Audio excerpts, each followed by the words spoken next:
Our team's goal has been to prove the existence of the paranormal through real, legitimate, scientifically documented evidence. Since the formation of the team, we feel that we have done just that. What the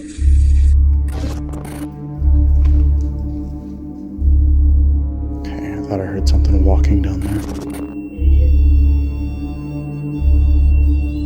It's doing both.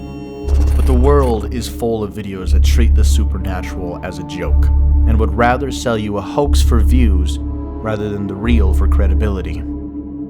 So we decided it was time to up our goals and return to one of the most notoriously known prisons in the entire world.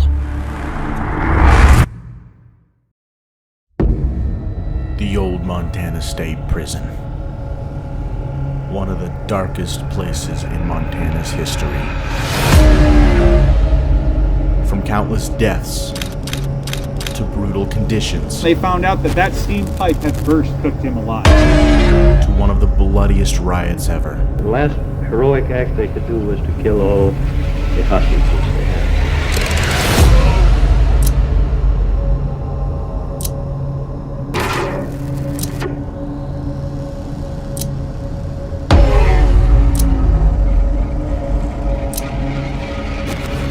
This is an investigation like no other.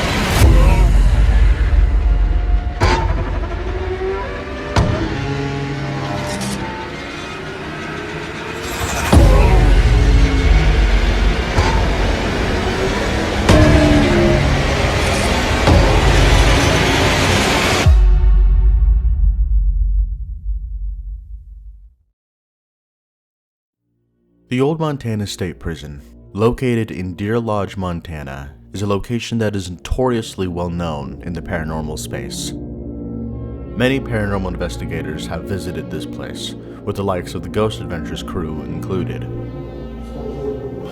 Billy, come here. I'm feeling exactly what we felt during the interview. Dude, I'm feeling what we felt during the interview up here. Hold on. You see what I'm talking about? Like right now, heaviness in the chest, it's real. However, the old Montana State Prison also has a dark history behind it, which listed on some of Montana's most haunted locations, and even America's most haunted locations.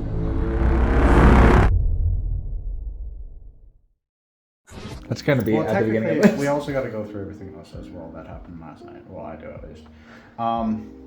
So first of all, everybody, Proving Paranormal fans, welcome to the return to the old Montana State Prison. It has been now 3 years. Yeah. He's very active with us. Thank you. 3 or 4, yeah. 3 or 4 years since I last visited with my sister back in 2023, so I got 3 years. I did go through and watch it again. I do know some of the things that we captured, but we got a lot more equipment today, which I'll let Devin go over here in a bit. What I need to go through first is some of the big things that have happened leading up to this investigation. First of all, we have our hunts of the year. We have the Sandoval House Ghost Hunt, which came out earlier this year. We were supposed to have another one in between, but right now that is...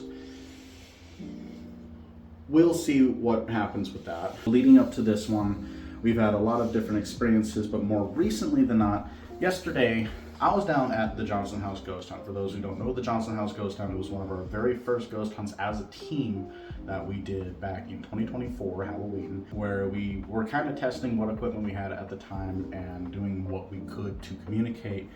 And during that hunt, we used a Ouija board. The last time we used a Ouija board, because Ouija boards are extremely dangerous and I do not recommend it on any ghost hunt investigation, whatever it may be, at all. So, with that being said, here a couple months ago, I took the Ouija board, I hid it away in the closet, and never to be touched again. Until I noticed it was missing. Where to go? I don't know. Until yesterday, down at the Johnson House cleaning my room down there, and I'm going through boxes, and I notice a weird white box sitting in one of the boxes. I'm like, what is this? Clear some stuff off, and boom. Through boxes and stuff of just mostly electronics and trying to figure out what is sellable, what is not, what is garbage. And I'm going through this one box and looking through, and I just so happened to notice that missing a Ouija board that I lost a while ago is in here. Next thing I know, house is feeling super heavy, super dark.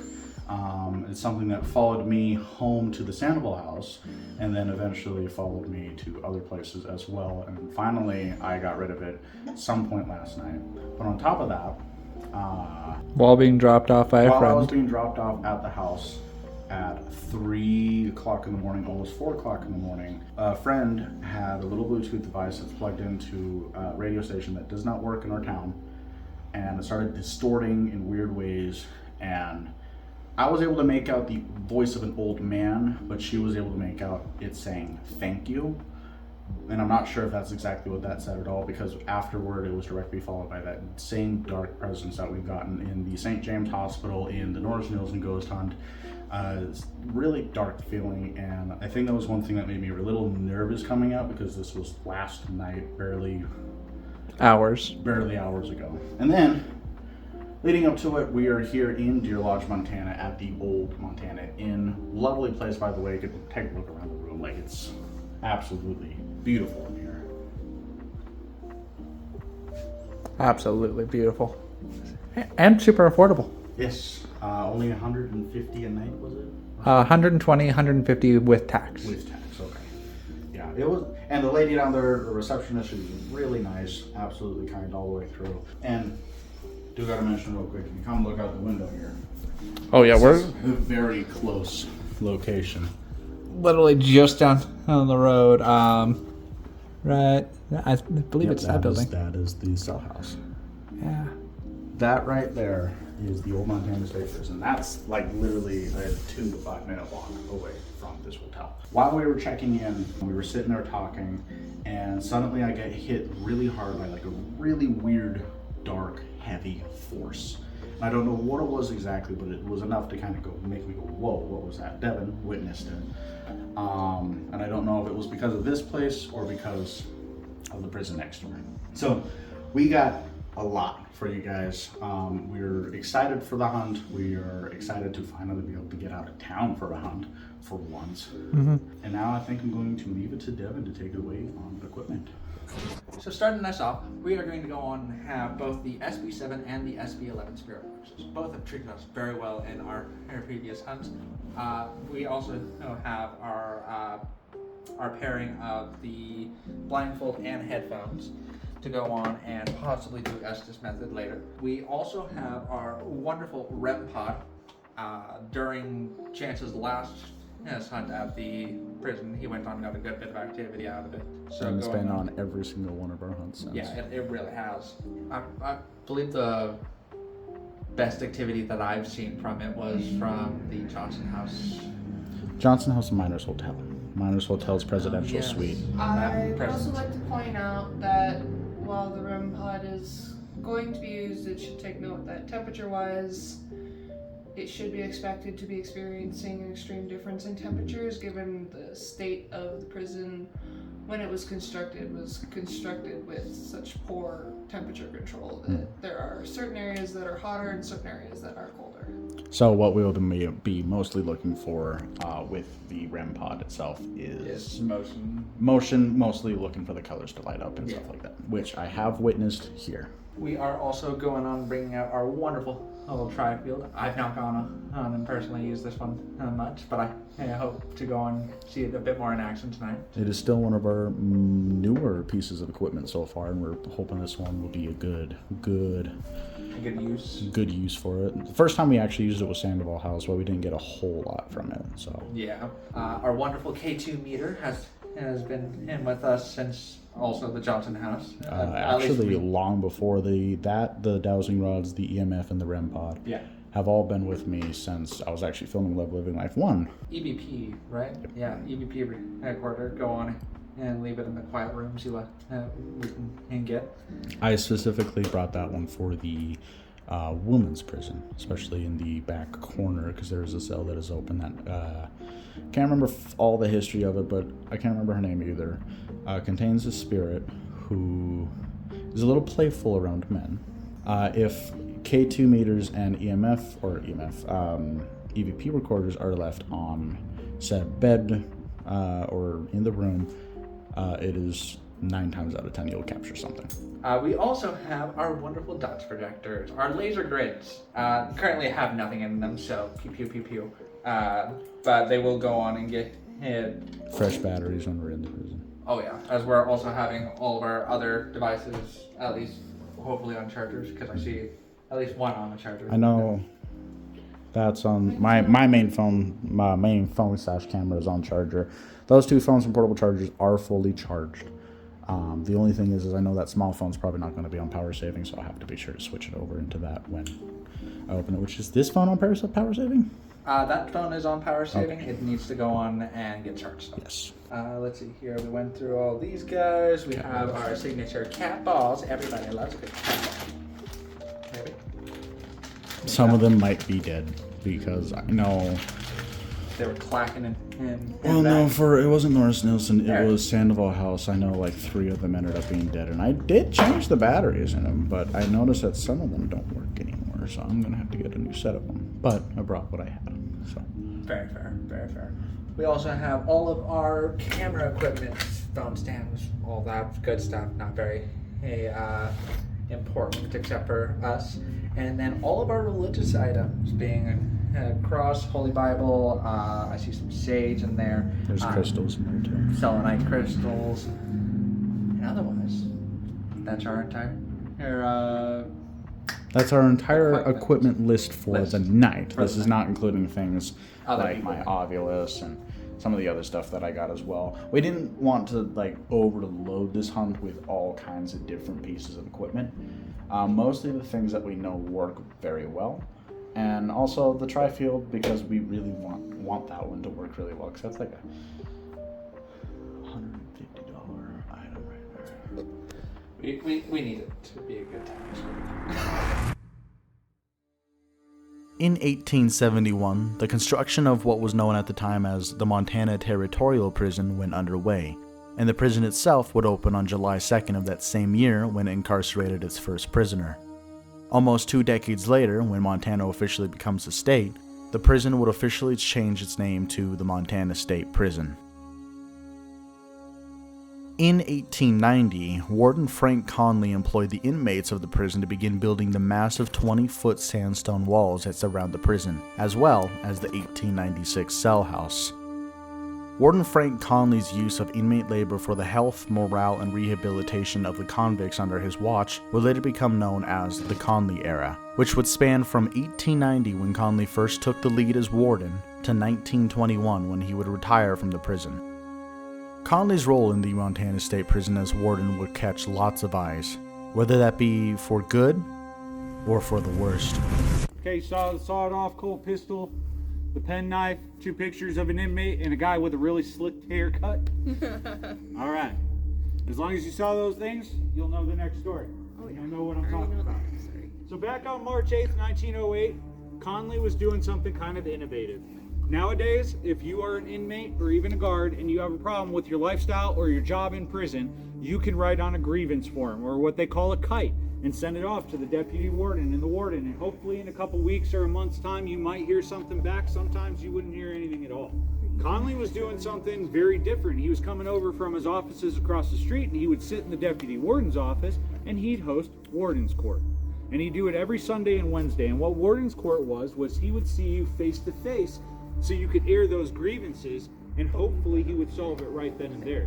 And this was not just for inmates, it was for guards too. If you had a problem with your job, you could go see Conley and air your grievances to him. Now, Conley stood about 6'4", weighed almost 300 pounds. He was an excellent marksman, won awards all over the state for pistol, shotgun, and rifle. So you can imagine he's the type of guy that if you were a guard here and came and said, I have a problem with my job, he's probably going to tell you to get bent. On the list that day for Warden's Court, we had 2 inmates, George Rock and William Hayes. George Rock was a murderer. He was here on a life sentence. And William Hayes was a habitual horse thief. He just kept stealing horses and coming back to prison. And so these guys actually lived in a cell together, and George Rock had this knack of really being able to get into your head and make you do what he wanted you to do. So being in a cell with Hayes, he had plenty of time to work on him. And Hayes was actually a trustee. And he was so trusted that a guard would actually give him a pocket knife at night to cut the corns off his feet. And he would always give that pocket knife back until March 8th, 1908, until he put it into his pocket and he started off for Warden's Court. George Rock had his own weapon. He had a slang shot. And what a slang shot is a piece of leather, and he'll take nuts, bolts, screws, anything really heavy and metallic, you'll put it in, you'll take another piece of leather, press it down, and now you have a belt that can do some serious damage to somebody. And so they're being escorted across the yard by Deputy Warden John Robinson, that guy with the really slick hair. And as soon as they get into the building, George Rock takes off that belt and starts whipping him over and over again, cornering him in the room. While Hayes took out the pocket knife, ran into the deputy warden's office right up to Conley, put it to his throat and said, "Give me the keys or I'm going to cut your damn head off." I already told you about Conley. He was a take no crap kind of guy. He got up out of his chair, pulled that Colt pistol that you saw in that picture that he carried every day for 30 years in this town in front of every single inmate who came into this prison. He aimed it at Hayes, pulled the trigger, and hit Hayes right behind the right ear, knocking him to the ground, not killing him. After that, Robinson comes running into the room. He says, "Conley, they got me," and he falls to the floor. And as he falls to the floor, Rock comes running through the door. So Conley pulls the trigger on the gun, and it blows the hat off of Rock's head. And so Rock picks up Robinson and starts using him as a human shield. But I already told you, Conley was an excellent marksman. He waited for his opportunity, and he got it. He pulled the trigger on that Colt pistol, and that bullet will go through the right lung of Rock, lodging in the left one, knocking him to the ground, not killing him. After that, Conley feels this searing pain in his back, like his back is on fire. And as soon as he turns around, Hayes is up with that pocket knife and cuts him from ear to ear, missing his jugular by just 1/8 of an inch. That searing pain he felt in his back was Hayes stabbing him with that penknife over and over again. And so what does he do? He turns around, pulls out the Colt pistol, puts it to Hayes, and click, no more bullets. So what does he do?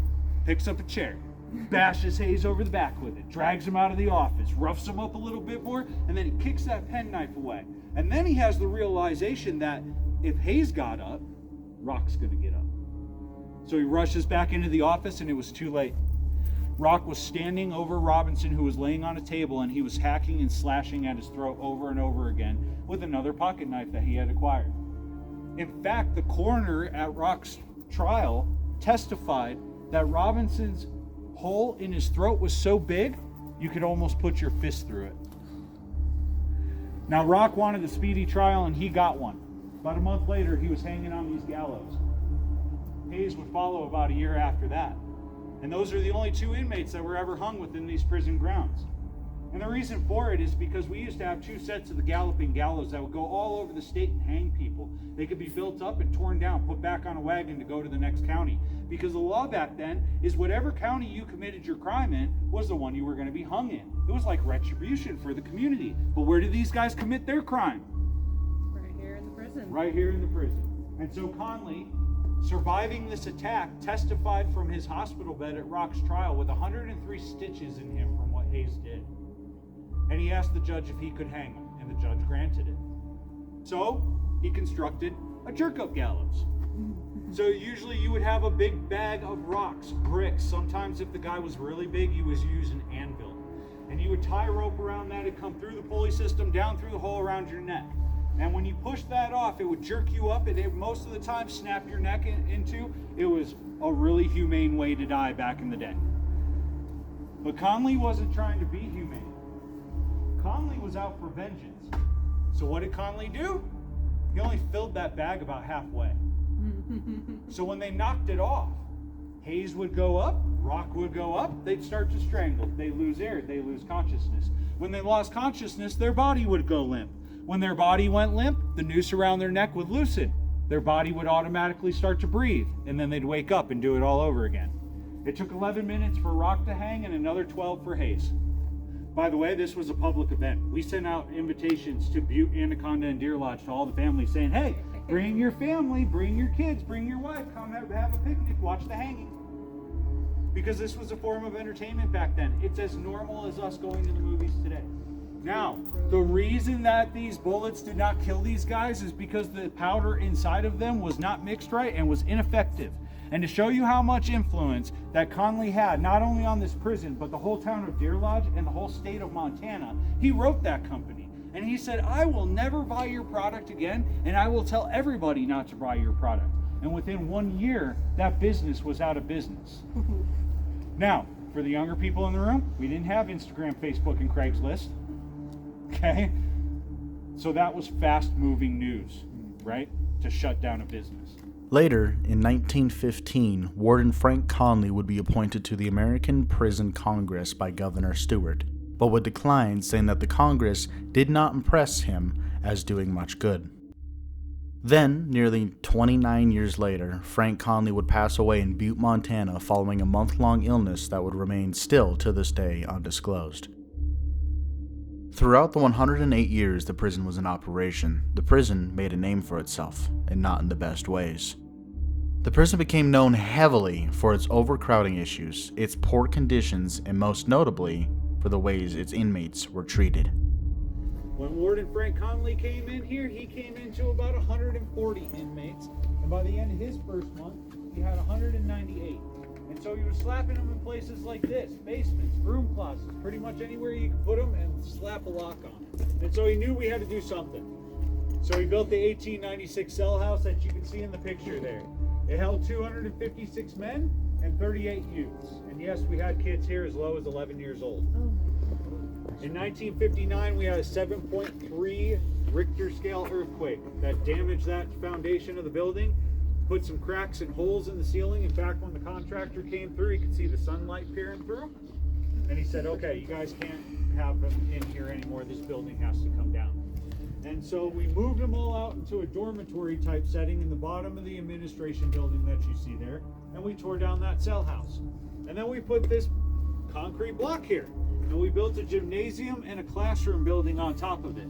Now those were made of steel, and they were so new in '79 that when this prison closed, that they actually took them down piece by piece and moved them out to the new prison, and they still use the gym as their high side gym today. In fact, they just put LED lights in it. They're pretty proud. We did have a guard in the late 1800s who went up on a 10-hour shift. At the beginning of his shift, he actually suffered a heart attack and died from that.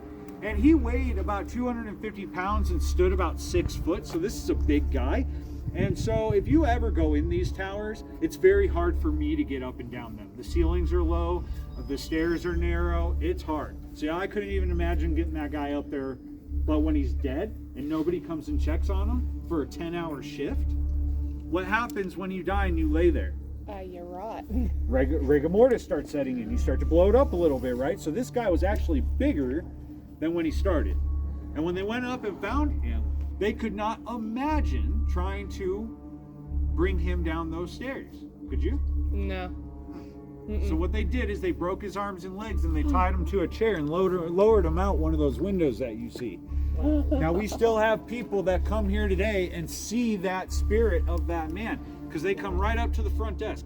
How do we get into the wall towers? You can't get into the wall towers. Well, no, I saw somebody up there. Well, which one? And then they come out and show us that's that one. And the funny thing is there's no floor in that one anymore. So nobody can stand in it anyway. So if you see somebody in there tonight, chances are you're seeing one of our past resident guards.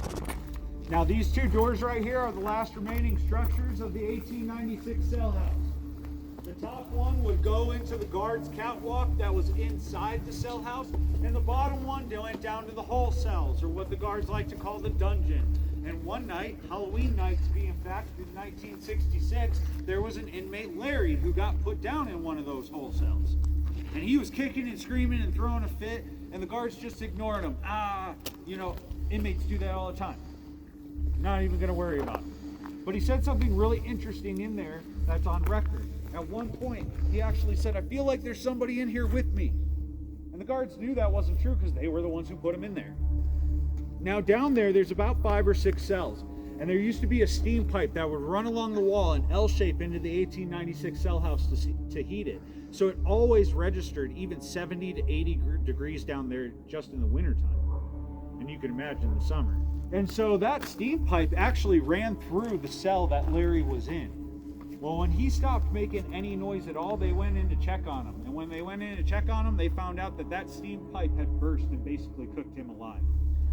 On top of it, he was suffering from epileptic seizures. And have you ever heard the expression, you scared me to death? That's a real thing. His heart exploded from the fear. Now, when the coroner couldn't come pick up the body right away, so about 6 hours later, he got here and that body was still registering over 100 degrees. And when they cut him open for the autopsy, his insides were pretty much liquefied. And so they said, you cannot put 2 people down there. The state came in, did a big investigation, and we had to close those whole cells and open the ones that are in the bottom of the 1912 cell house that we'll be going into today. Now, the top 3 windows of this original building were the first time that women actually had cells to themselves. Before that, the women in here were kept in log cabins with bars on the windows in the middle of the yard. And this is also during the construction of the wall. So if you know anything about stone dust, that must have been terrible for those women. You guys are so... Quiet? Is it bothering you? Are you having stage fright? No, it's just, I do tours all the time. This is like the quietest group I've ever had. Well, you know, we're listening. Yeah.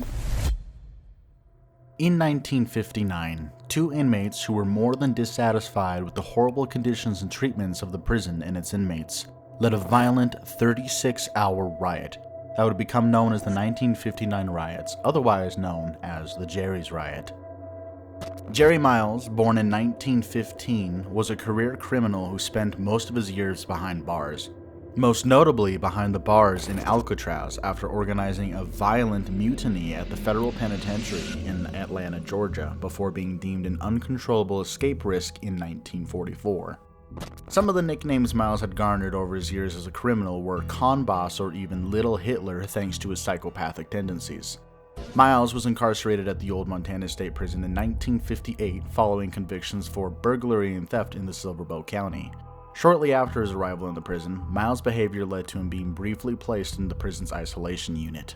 Miles would later be released in February of 1959 before finding himself back inside the prison's walls just 2 months later. Lee Smart, born in 1940, was serving a 30-year sentence in the old Montana State Prison for the 1956 murder of a traveling salesman near Browning, Montana. Lee Smart would be placed in a cell with Miles, where they would construct and orchestrate the 1959 riots. So we're going to start talking about our 1959 riot. That was one of our biggest stories here. If you look at all that stuff in the case, that is original to April 16th, 1959 when this happened. Now, this was a pretty big deal back in the day, guys. This made national and international news. We had family members of the guards who were taken hostage that were living over in the UK calling us to make sure that their family was okay. Life magazine and the Evening Post magazine were both here doing articles on it. So that 30-30 rifle that you see in the case was the one used here that day. And under that rifle, you see 2 pictures of inmates. The one on the left is Jerry Miles. The one on the right is Lee Smart. These are 2 out of the 3 main ringleaders of the riot. And so what happened in this building isn't the very beginning, but you will hear different parts of this story as we go along. As long as you pay attention, you'll know the whole story by the end, okay? So, by 3:15 p.m. they had taken over the 1912 cell house. By 3:30 p.m. they had taken over the 1896. And by 3:54 p.m. they had control of this building and the rest of the prison. It took them less than an hour, and there's a good reason, and we'll get to that when we get into the cell house. So now that you know about the 2 inmates, I also want you to take note of the gentleman in between the 2 yellow pieces of paper there. That was Deputy Warden Ted Rothy. And so Jerry Miles came into this building, and he was standing at this hand slot right here, waiting for his headache medication. Because he used to work in the industry. He worked in the upholstery shop. And these guys, we need them to be productive. So the deputy warden said, hey, my office is right here. Instead of him going to the infirmary, waiting around for a couple hours for his headache pills, I can get him out of my safe. He can take them, he can go back to work, be productive. It was a good plan. So it wasn't abnormal to see Jerry Miles standing here at this food slot. And it wasn't abnormal to see him sitting with 2 other inmates here, inmate Thomas and inmate George Alton. The reason being, they worked in the industries too, and these guys hung out together all the time. And so if there's a turnkey guard that's sitting here, this door is closed and locked, and another guard comes through this door to leave for the day, is it smart to open that door with 3 inmates standing there? No. All right, you're officially smarter than the guards that day, because that's what happened. They opened up this door to let that guard through, and when they did, Jerry Miles took a big butcher knife that he had from the kitchen, and ran right to the deputy warden's office up to Ted Rothy and said, "You either give me the keys or I'm going to kill you." Ted Rothy picks up his mailbox off his desk and starts to fight Jerry Miles off a little bit. Another guard runs in, sees what's going on, picks up a chair and is about to bash it over Jerry Miles' back. And it startled Jerry Miles to the point he turned around and cut him from elbow to armpit with that butcher knife, and he started to bleed out. That was one of the only guards that got out of here during this riot, because Jerry knew, if I don't get him out of here and he dies on my watch, they're going to blame me. And so, as all this is going on, the other two inmates run in, take every guard in this place, and lock them in this small bathroom. And down at the bottom of the stairs outside, holding that 30-30 rifle, was Lee Smart. And when he heard the commotion going on, he knew the plan. He ran right up into this building, made a beeline into the captain's office, aimed down the sights of that 30-30 rifle, pulled the trigger, and shot Ted Rothy right through the heart. Ted Rothy would fall and die before he even hit the ground. And that was the first death of our 1959 riot. Now, like I said, you'll know the rest of the story as long as you pay attention and we go through here. And this is not the very beginning. We'll get to that in the cell house, but it is within the first hour. All right. This would be the social service office. You could also see your chaplain here, maybe make a phone call, send out some mail, get a job. But I like to stop for the social service office because this was the office of Gladys Lightfoot. Gladys Lightfoot, women in the room be proud. She was the very first woman to ever work behind the walls of a male-dominated prison in the United States, not just Montana. She used to work at the DMV across the street, and when that closed down, the guards loved her so much and said, "Why don't you come over and work with us?" And she did. And so she comes up into this 1959 riot story because an inmate ran in here right into her office when everything was popping off in the cell house and said, "Mrs. Lightfoot, you need to get your things and you need to pack up. You need to go. There's a disturbance in the cell house." And she did. She picked up all her things and she left. Didn't even ask a question. Now she went to the grave, never telling even her own children who that inmate was. Can anybody tell me why? I heard it. Snitches get stitches. Yeah, those rioting inmates would have killed that other inmate if they found out that he told any staff to get out of here. And so she went to the grave never saying that because she knew if that got out, you just signed his death warrant. Now her daughter also comes into play with this. That's Marlene Lightfoot. She was about 17 years old at the time, and she was down at the Powell County High School in class, sitting next to her best friend, and they were both prison kids. And if you were a prison kid, and something like this happened, they were going to scoop you up from wherever you are and take you to the warden's house that's across the street.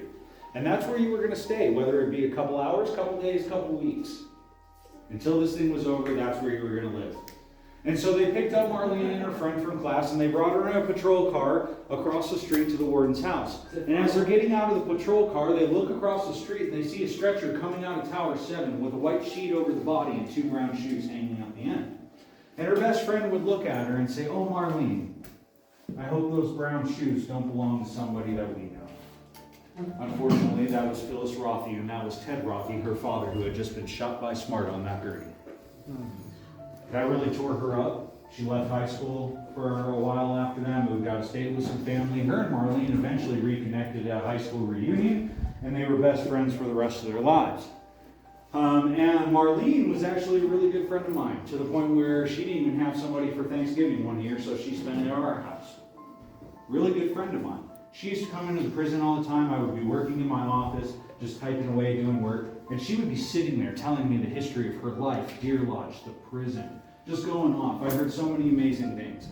But the reason I bring her up still is because last May I lost Marlene. And I don't bring that up to get sympathy out of you guys. I bring that up because if you have somebody in your life that lived out a very significant part of history and is willing to talk about it, ask as many questions as you can. Because don't live like me, I regret it. I wish I would have asked that woman so many more questions. And so I can't now. And I can't even go to Phyllis anymore, even though she's still living, because she's in the late stages of dementia. So that history, what we know now, is all we know, and it's all we're ever going to know. So don't take advantage of that time that you have with those people. Ask them as many questions as possible, right? All right. So at the end of this riot, it lasted for 36 hours. We had Butte, Anaconda, Deer Lodge, and Helena Police Force, along with the Montana Highway Patrol and 7 units of the Montana National Guard, all here working on this. By the end of it, the inmates had this tower as a hub, And they also had 19 out of their 23 guard hostages still locked up in cells. And so our plan was, we want to get our guys out fast, and we'll do that first, and then we'll take back our prison. So what we did is we took a Montana Highway patrolman and we put him about right here on the wall with a Thompson machine gun. And he was not only to signal to everybody else that this was going to start off, but he was also instructed to shoot through the window at the door that the inmates were using to get from the tower to the guards' catwalk. And directly across from that door was the 2 cells that the 19 guard hostages were being kept in. And throughout this whole thing, these guards were constantly being threatened by them. And so we didn't want them coming back through the door and shooting the hostages. So we started to shoot through the window at the door. And if you look at the top window above me, all the brick is chunked out on either side. That's the living history that you can still see of those Thompson machine gun bullets going through that window. When that Thompson machine gun started to go off, it was the signal for a National Guardsman to come out of that tower with that bazooka that you guys saw in Athens. Now, he was about 19 years old at the time, really nervous. It was his first kind of like altercation that he was in involving the National Guard, but he was a damn good shot, so we gave him a chance. And so he comes out of the tower with that bazooka, but you see the handrail that's up there? Well, he dropped that bazooka out of his nervousness, and it set his sights to 900 meters. So when he pulled the trigger on the first shot, it actually went through this gap that you see of the wall tower and the cell house, and it went out into town.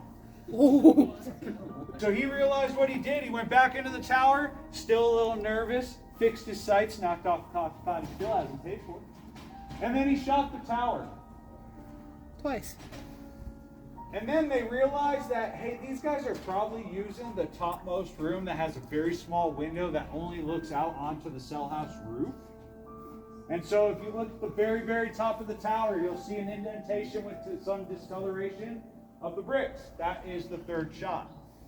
Now, these weren't actual bazooka rounds, guys. If they were, I wouldn't have a tower. Okay? We weren't trying to kill them, we were trying to disorient them. And so these were like concussion grenade type, flash grenade type rounds. Okay? Now that was also the signal for 40 National Guardsmen to run across the yard from Max through the wall, go up into the second tier of the cell house, and get all 19 guard hostages out into safety. Now from the time that the Thompson machine gun bullets started coming out of that gun, to the time that all 19 guard hostages were taken out into safety, it only took them about 4 minutes. It takes me longer to explain. Okay, they were very fast.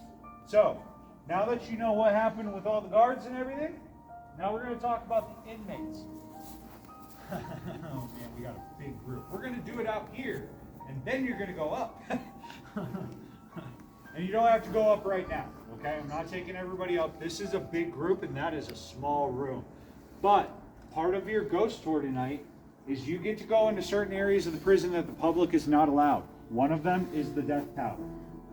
Now, the Death Tower is not called that because of the '59 riot. It is because when Spanish flu and tuberculosis started rolling through here and we had nowhere to put those guys, guess where we put them? In that tower. In that tower, to die. I always tell the men that walk into this tower, please, please, please, hold the handrails. I got things I like to push in here. Okay? Oh boy. And they, like women, they don't treat men very well. All right, very, very reassuring. If we're going to talk about these guys and what happened, you got to know kind of their history behind them. Okay? First of all, I can chalk Lee Smart up to a psychopath. Okay? This is really easy. He came to this prison at 16 years old for beating a guy to death with some lineman pliers just because he wanted $100 that was in his pocket in his car for a joyride. We good? Okay. The other one, Jerry Miles, is a little bit deeper. He was never really loved, wanted, or accepted in his life. His parents didn't want him when he was born. They gave him to his aunt and uncle. By the time he's 6 or 7 years old, he actually runs away from his aunt and uncle's house. And by the time he's 11, he gets picked up and put in a boys' home. By the time he's 12, he escapes from that boys' home and starts his life of crime, usually for burglary and forgery. And he was throughout some of the most notorious jails and prisons throughout the United States, including Cook County Jail in Illinois, MSP in Atlanta. And he heard about our convict boss program that we had here at MSP, or from his time in Alcatraz. So when he gets out of Alcatraz, he travels to Butte, Montana, robs a hardware store, and then sits down on the curb and waits for the cops. Because he was institutionalized. The inside of prison was home. The outside is weird, right? And so when he got out of Alcatraz and came here, he became a convict boss. And what a convict boss was, where you were literally the boss of other convicts in an industry. So he ran the upholstery shop that was right on the other side of this wall. And with that came a lot of time out of your cell, a lot of favors. He would look at some of these inmates and go, if you want your job next month, you'll pay me this much or somebody else will. So you could see the power and privileges that came out of this. But when Warden Powell walked into this place, he took away the convict boss system, and that did not sit well with Jerry, because Jerry went from being this big convict boss to water duty. And that really doesn't sound so bad until you realize that all the wall towers didn't have toilets, they had buckets. And so it was Jerry's job to go around to those towers and clean out their buckets. So he literally went from being this big convict boss to scraping shit out of a bucket, and it did not sit well with him. The other reason that these guys rioted at the time was because of the parole board system. Some of these guys were getting paroled, they'd be in their civilian clothing, being standby at Tower 7, and then when the parole officer didn't come by 5 o'clock, they would wrap them back in their inmate outfits, put them back into their cells, and some guys were here months after they were paroled. So they were not happy. But there was only about 35 to 40 of them that were running around doing this riot. The rest of the inmates were locked up and treated almost as bad as the guard hostages. Okay? And now comes the story where I tell every tour group we're just all going to be adults and realize that we're in prison, right? Okay. So Jerry Miles and Lee Smart were actually lovers. And I don't mean just to go in your cell and get your rocks off kind of lovers. I mean this is a fully documented by guards and the warden himself that this was a full-blown, loving, committed relationship between these two. And that comes into play with this story because I always like to play the human side of this. And so the story I'm about to tell you, if you do your research, you're probably going to come across 3 or 4 different stories, okay? The one thing I can guarantee 150% without a doubt is that none of us were here that day and in this tower, okay? But I was a guard for a couple years at the new prison. And while I was there, one of the gentlemen who was the last 4 of the inmates in this tower was a guy by the name of Carl Frodsham. And I was able to sit down with Frodsham himself when he was 73 years old and talk to him about what happened in this tower. So, does he have an opportunity to lie to me? Yeah. Do I think he did lie to me? No. Why? He's not going to get in trouble for it. It's already done and over with. He's missing a leg from diabetes, sitting in a wheelchair, and he knows he's not getting out of the prison for the rest of his life. So why lie? Right? And why lie to some kid in a garden uniform? Anyway, so there are 4 inmates in this tower at the end. Jerry Miles, Lee Smart, Carl Frodsham, and another guy by the name of Herman Cardinal. Now we're going to talk about 3 of them, but we will not be talking about Herman. Why? Because when they shot the bazooka at the tower and hit it, he was leaning up against that window, and it sent him across the room to the concrete wall opposite. He hit his head on it, knocked him out for the rest of the ride. So we just don't talk about it. Okay, but we will talk about the other 3. And now this was actually an escape attempt. They wanted to take some cooks from Cook Row, which they did, put them in the bottom of this tower and told them to dig. The idea was we're going to take some guard uniforms. We're going to dig under the cell house, under the wall, to a storm drain that leads out to the Clark Fork River. We're going to have those uniforms on and we're going to get away scot-free. Sounds like a good plan. And they actually made it pretty far. They made it to the foundation of the cell house. And then they found out that, damn, Conley built this place to last because that goes 4 feet underground. And then Jerry knew, even if I get through that, I still got another 30 feet until I hit the wall, and that goes 3.5 feet underground. And even if I get through the wall, I got to make it to a storm drain that doesn't exist. Okay, so it was a failed plan from the get-go. And when they found this out, Jerry Miles and Lee Smart actually made a suicide murder pact together. They were not going to go to the hole, and they were not going to go to the noose. They were going to go out their own way. By 2:30 in the morning of April 18th, 1959, the power to the prison was cut, leaving Jerry Miles, Lee Smart, and Carl Frodsham in complete darkness. With the looming threat of being caught by the Montana National Guard members that were storming the prison to regain control and capture the rioters, Jerry Miles shot Lee Smart in the head, sending him down a set of stairs that leads to the very top of the tower. After confirming the death of Smart with Carl Frodsham, Miles would turn the gun on himself, taking his own life, officially bringing the 1959 riots to an end. Carl Frodsham would be captured by the Montana National Guard, as well as many of the other rioters during this time. In October of 1959, a jury would find Frodsham guilty of the charges brought against him and his involvement in the 1959 riots, and he'd be sentenced and placed within the Montana State Penitentiary, where he now spends his life. The bodies of Jerry Miles and Lee Smart would be violently removed from the tower in which they barricaded themselves before being buried in a local Deer Lodge cemetery alongside other deceased inmates of the prison. The tower, still covered in the guilt, the fear, and even the darkness of this prison's history, still carries the final moments of Smart and Miles, causing this to be one of the most active spots in the prison. And thanks to the chilling paranormal team and Addison himself, our team, as well as many of the other teams that came to this hunt, had access to this tower and many other parts of the prison that are normally blocked from public access. And now comes the moment we've been anticipating for nearly a year. Our official second hunt at the old Montana State Prison. After a short tour through the old Montana State Prison with Addison, we were set loose, and immediately we started catching things. I came this way without a camera. I regret it. Whoa. That's open. That's creepy. The canteen. Hold on, I gotta...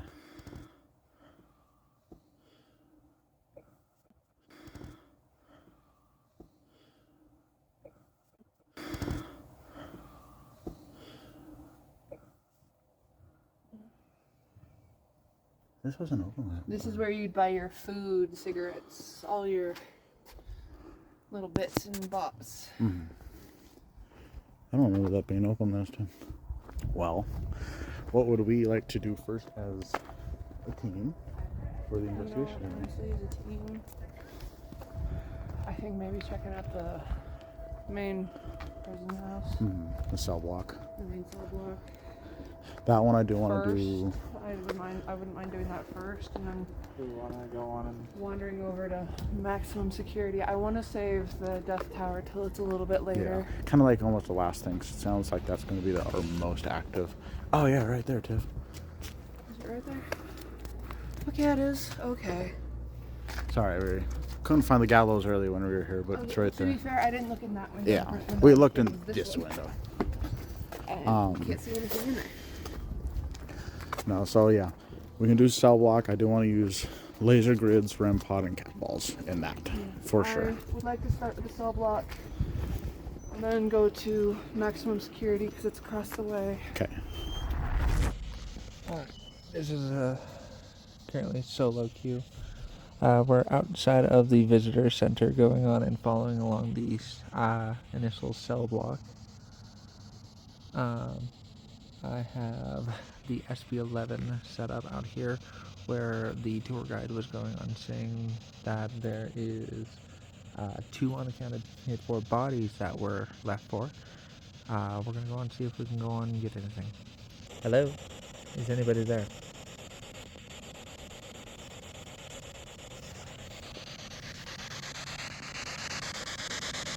Are there those 2 people that are still buried here next to me?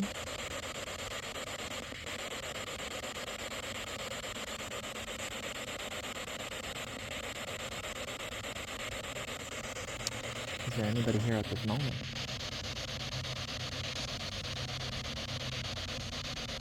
I think I just heard a yes, but I can't be certain. Hello? Are you there?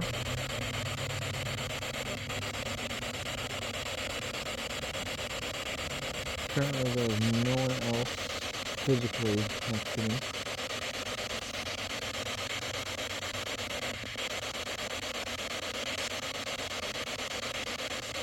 Is there anything that you'd like to say?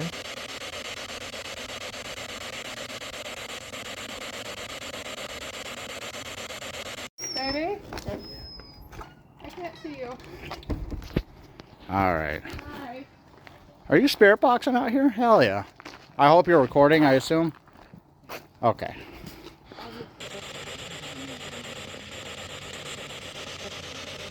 On battery, and I can turn on my flashlight. Okay. Well, I got my phone battery and flash. I thought it best to go and start at the beginning of the tour with the two unnamed. Especially in this area right here, since it was the graveyard. Yes. So we were just talking to her in there, and she gave us some insight, a little bit on what we should do, especially in the hole. Okay. Laser grids are definitely going to be a need in there. Would you like to turn this off? Oh, no, that's fine. Keep it rolling. So go ahead and explain what you're doing out here right now for the camera to hear a little bit better, if you haven't already done it for that one. I did hit for this camera, but that was a different shot. Earlier during the initial start of the tour, the gentleman, I can't remember his name for the life of me. Andy. Yeah. Was going on the... It's Addison. Addison? Mm-hmm. Okay. Well, Addison was going on telling us how we are currently above a previous graveyard, and how 23 of the 25 bodies were recovered. And now that this place is now marked as a National Historic Landmark. Landmark, yes. That those two bodies cannot be picked up anymore. So they are officially and permanently going to be underneath the grass we were sitting on. As far as we know, probably right underneath us. Yes, possibly. I don't know. I have it set to both Channel 1 and Channel 2 doing different swoop rates.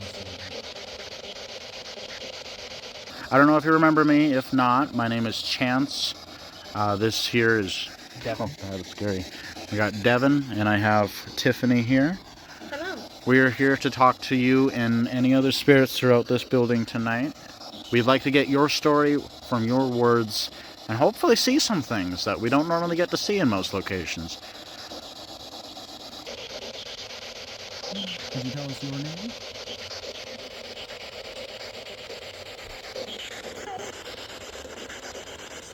Couldn't quite make that out, but they said that something. was a name.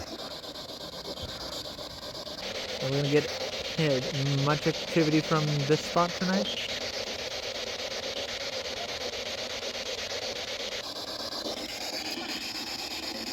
Might. I think that said might. Can you tell us the names of the bodies that are buried underneath this grass or underneath these grounds?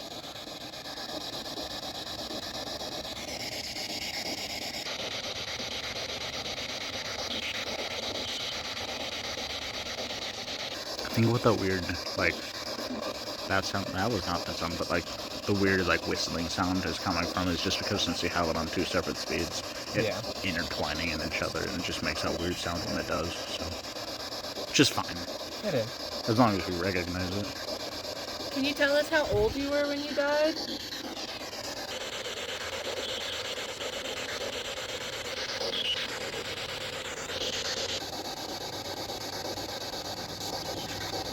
Could you tell us how old you were when you were incarcerated in these walls?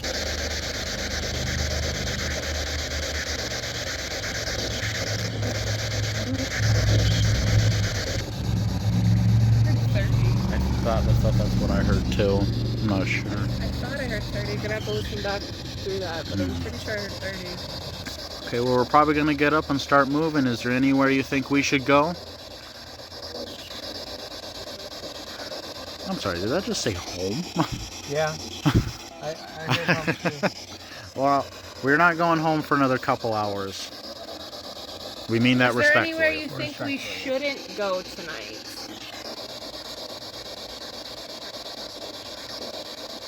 Maybe it didn't say home.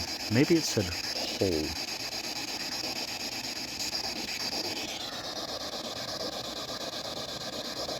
Are there any places you think we should stay away from?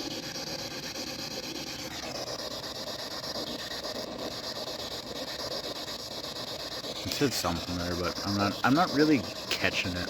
Yeah, I'm not really catching that either.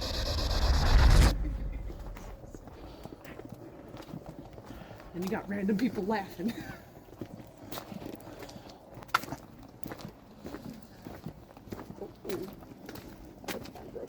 Guys catching any spooky shit? How's it going so far? Good. Good. We just did a little spirit box session over here. Now we're headed to the cell block to see if we can't do anything on laser grids. So. Where were you at that you did the little Well, session? just over here in the the old cemetery area. Graveyard area where the We were in cell block, and on Spirit Talker it said graveyard. We're like, do you want us to go to the Really? graveyard? We were Yes, doing a go. spirit box session. Like, okay. We were doing spirit box. And you guys are like the first people I've ever seen over at the Yeah, cemetery. same. When you guys were doing your day tour, did you guys get to see the gallows? We didn't. It's funny. We didn't see them during the day tour. We were looking for them, but we ended up finding So them ironically, afterwards. it's behind this. I didn't know it was behind this first one because we looked in this second window to start. Yeah. We're like, where is it? Where did they move it? Where could they have moved it? It's so old. Fun fact is the prison actually got a huge grant. I heard that recently. I heard that recently. And that grant is going to go towards fixing the roof. I'm really And excited once that for is that. done, they're going to take the gallows and actually display it out in the yard. So we'll Are they have really? another building to explore and have the gallows out on display. Oh, that's I actually gonna be sick. really hope that they keep it like really well fenced off so that people don't try to get onto it. I think they are. It's Well, then definitely it sounds like we're gonna have our third investigation here. absolutely, and we'll Especially- probably be here. Yeah. Especially with moving the gallows out, like that'll definitely stir some stuff up. Yep. All right. Well, in that case, if we catch you, let us know what you catch out here, and we'll let you And know what we vice catch in versa. Seoul. Yeah, please do. All right. Have fun, guys. Yeah, you too. Yeah. Gallows are right there. Yep, right there. Oh, sorry, baby. So they actually have these top portions unlocked. So let me set up down here, and if you guys want to go up, that'd be awesome. So you want us to go up and over, or? I mean, if you guys want to go up now, just make sure the camera's on you guys, of course. I'll set up down here real quick and. God. See if I can't catch that shadow figure again, except for there's actually people up here this time. So that is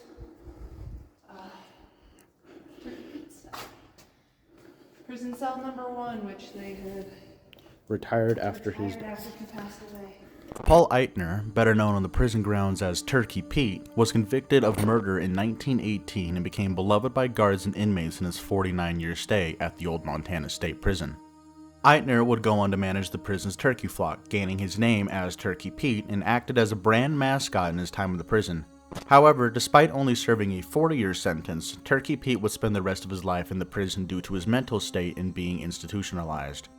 Turkey Pete would pass away in 1967, and following his death would be the only funeral to be held within the prison walls. His cell, cell number 1, would be retired in his honor, with his legacy within the prison's history being preserved. So I'm thinking laser grid here. I'll put cat balls. We got 5 of them, right? Yes. We could probably pick 5 different cells to put cat balls on, and I'm going to put a REM pod at the very end. So if anything, thank you. That camera is going to be filming the laser grid as we do. I'm going to set that up last because of their battery drainage. So then if you just want to follow me through with the camera while I set up, that'd be awesome. Unfortunately, though, that we won't be able to go on the catwalk. Does that cover the whole fucking? That goes all the way. That goes all the way down. Okay, awesome. All right. Well, in that case, Devin, Yes. pick your 5 cells. Pick my 5 And I'll cells. set up REM pod if somebody wants to follow me. I'm gonna stay right here with the equipment and probably not down. Okay. Alright, let's see here. Starting from Turkey Pete's cell. Let's go and find 5 cells. You know what? How about number... Yeah, let's start with the lucky number 5. So I put these in like the doorways of the cells, or where do you... Yeah, if you want to do the most stable doorway looking grounds you can. Okay, cell number 5. We're gonna also, since this one has...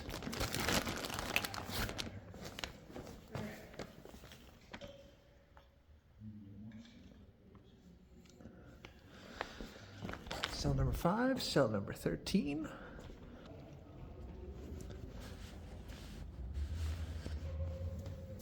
go on.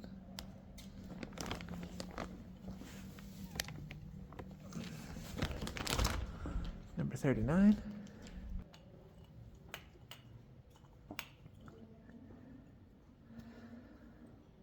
Alright. Camera now. I think probably right here is a good shot. Let's take a look. Without knocking over my Red Bull, I prefer. Then I'm following you down with Grandpa, okay?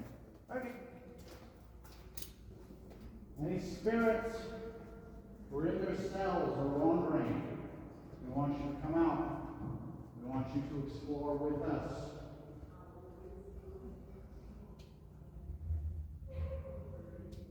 I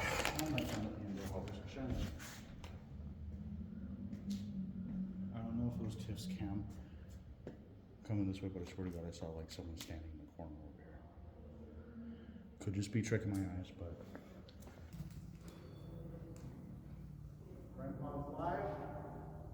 Setting up the glass cat balls. Go ahead and set up laser grid.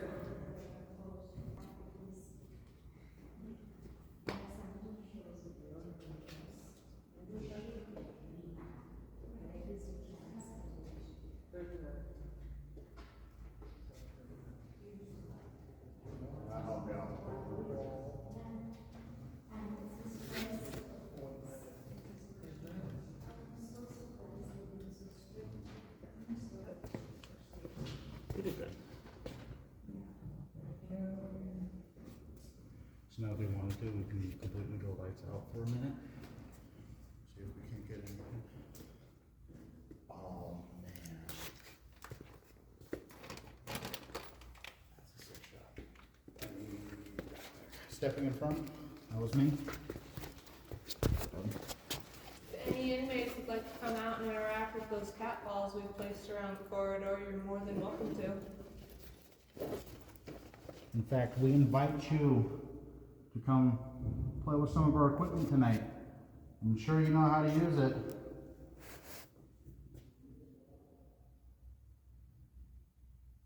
That red light at the very end of the hallway, I want you to play with that. I want you to turn it to a bunch of other pretty colors for us, if you can, please and thank you.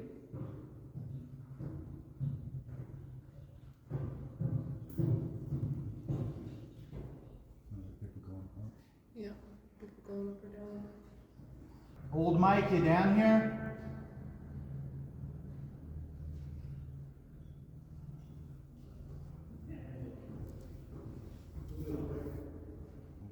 I'm not sure we're gonna get much activity in this hallway tonight.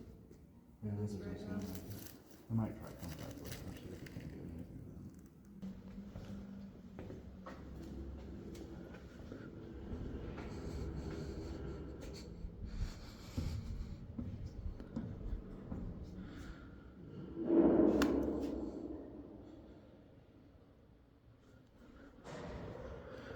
Had noise, these other investigators behind.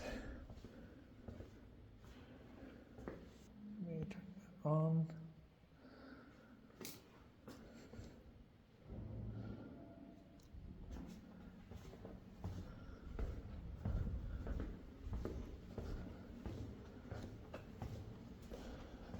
Typically, you would think that it would wrap around, but it doesn't.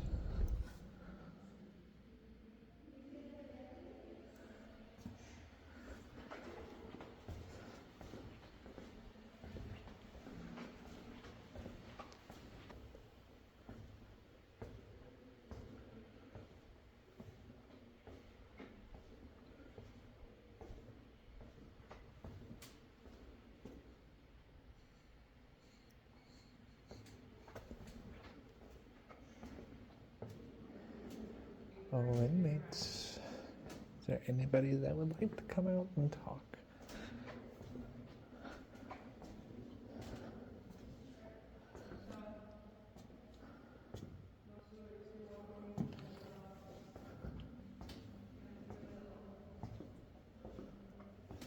Oh. Okay, now that was a happy feeling.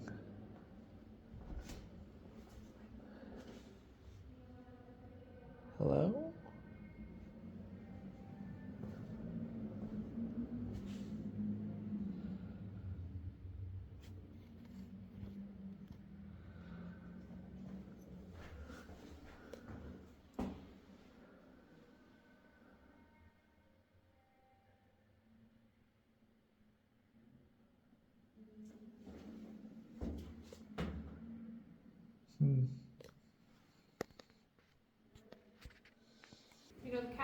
we've placed around have all sorts of bit of fun energy if you want to play with them. So does that little REM pod at the end. It's got all sorts of energy for you to play with. We encourage you to interact with it. Alright, I'm going to start walking down. This camera's still recording, right? Yep, it's got perfect angle. So, mostly what you'll see walking in front of the dogs is Chance and myself. Any inmates in their cells want to come out? Found one of the cat balls. Was that a cat ball that didn't go off? It didn't go off. No, it was No, it was a lid. Okay. You shouldn't be littering. By the way, that noise that you're hearing is a fucking Music box. in another area where some investigators are. Anybody want to come out and talk to us? Tell us your stories? Want to tell us how it is like being here? Oh, wow, that's very thick.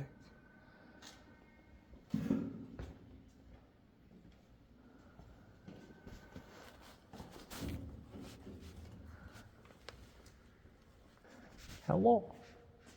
Hi. I'm up here.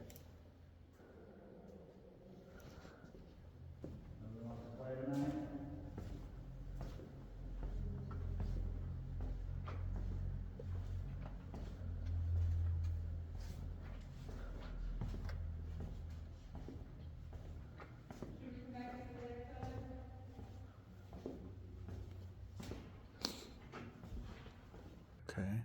Should we come back at a later time?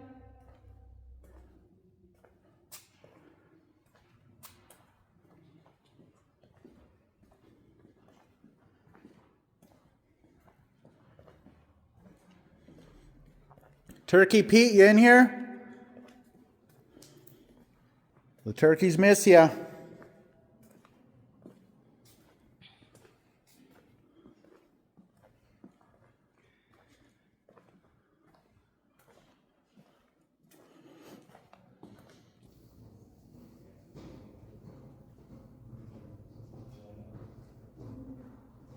I'm not gonna lie, I'm feeling a little unsettled right now.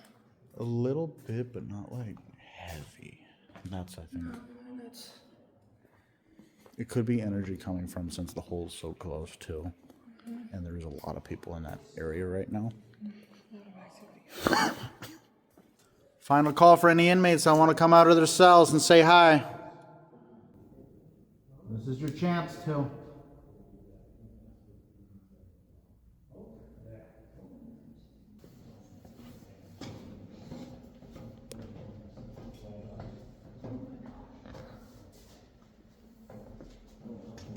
Oh. How's it going? Not too bad. How are ya?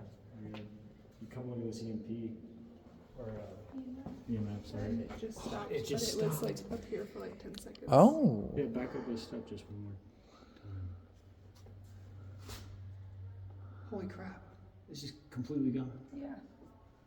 That's happened a couple times up there too. Up on the third? We've been going through a few cells flipping the newspapers. Oh. It seems to go off when we do that, when we mess with things inside the block. Okay. Yeah. Okay. Thank you.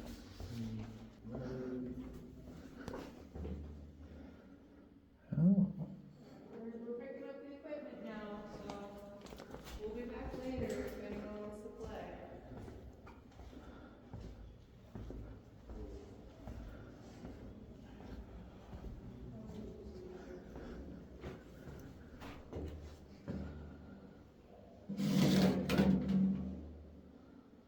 No.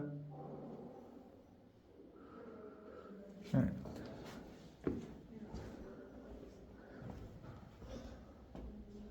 Messing with newspapers.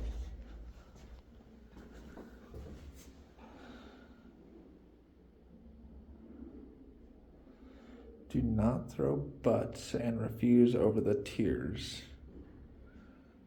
Interesting. And there's a hanger. We'll go all the way down, get the cat balls, get the... Maybe?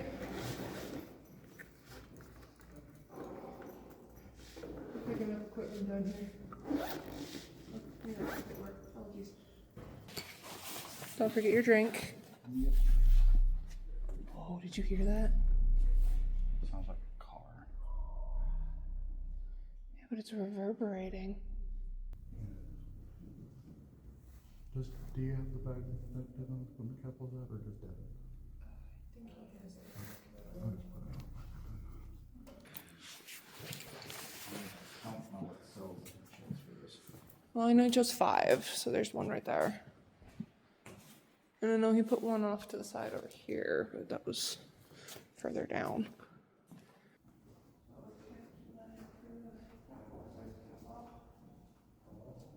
Did he even turn them on? Okay. I don't even know where the hell he went.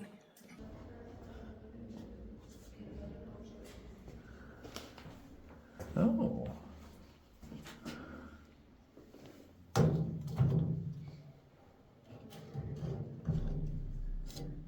No, that's just time.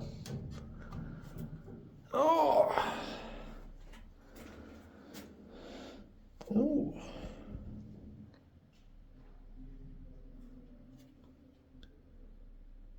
Anything?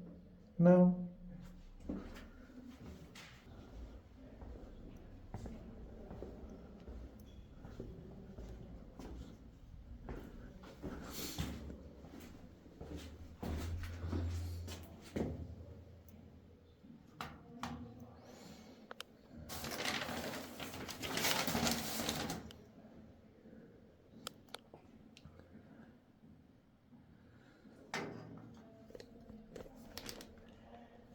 That one is connected to that.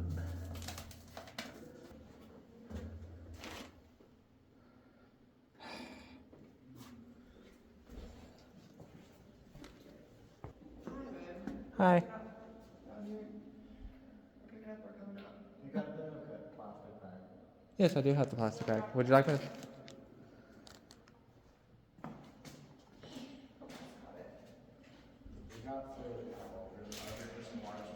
Yes. I think it was 49 and they're both at the cell door. So if you just watch the cell door floor.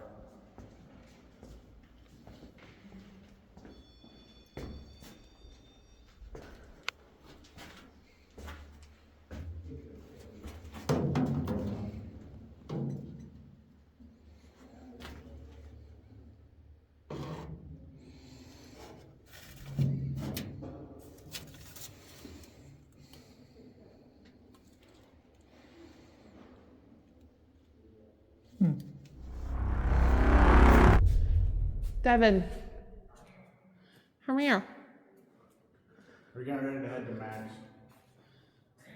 We're getting ready to leave. Come on. Well, come faster. I know you can. Okay, the thing is that there's nobody there. Oh, the box is right there in front of us. Uh-huh, and nobody is... Am I sitting on? I think I am. No.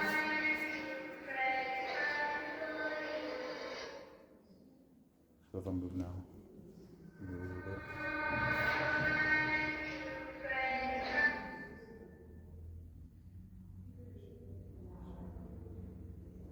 Let's see who's in the chapel right now.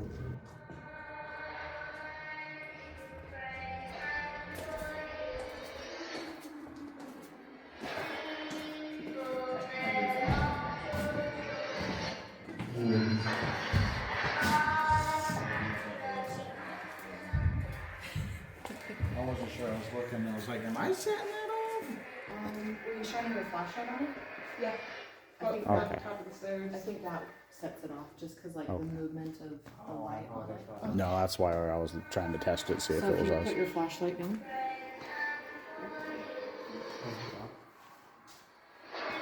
Because there's no one in the hallway. No, it's been going off for a minute. So now I would see if it goes off again. Yeah, that's not us. No. My K2's all going on. And What's going all the way up? and Freddy's going off and no one's out there. Whoa. Are you sure? I see a light out there. No, they're in the The further actual. that way of the showers. Yeah, and our meter's going off too.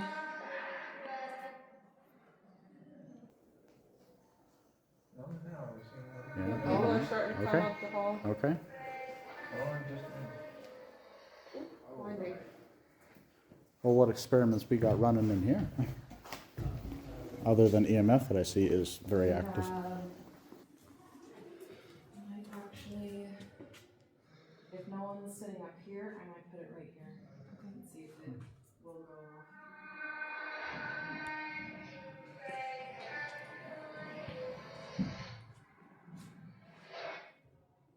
Anybody want to come out and talk to us? Say hi.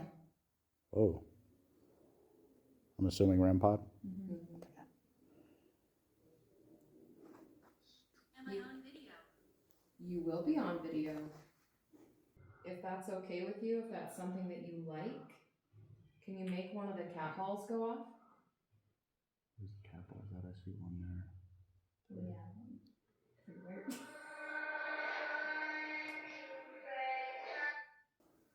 I mean, it could be from that light up there, but I wouldn't be too sure on that.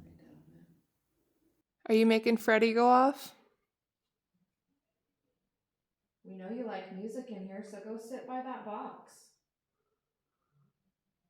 You make the music go off again? I dropped another degree in here. Wow. More souls in here, I don't think it would be doing that. Thank you.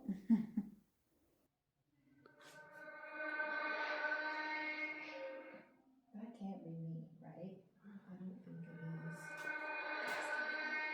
I want to see. Nice to meet you. Well, it's nice to meet you too. I don't know. No? I think it'd be catching you before it caught Ken. Yeah, and that's exactly it. Is I'm trying to test where the field in this is. And like where its boundary is. So if I hold still, start moving.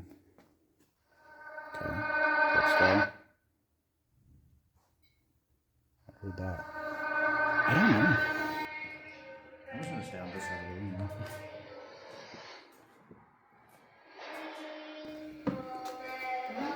You left and it kept going.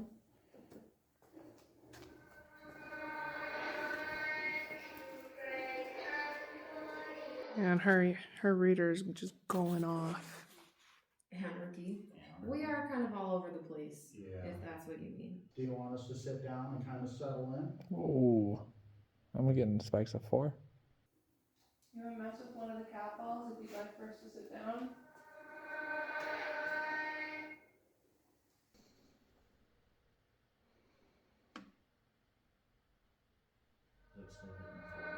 It's gone up to 5 for me now.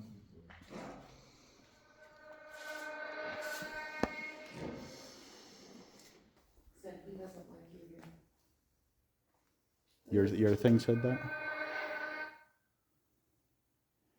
Who don't you like here?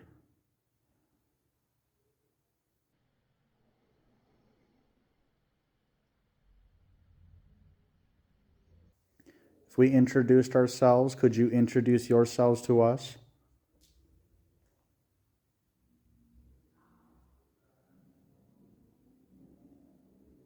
I've been here lots of times. My name's Lindsay. I've been here quite a few times as well. I'm Tiffany. I'm Chance. Devin. Can you tell us your name now, please?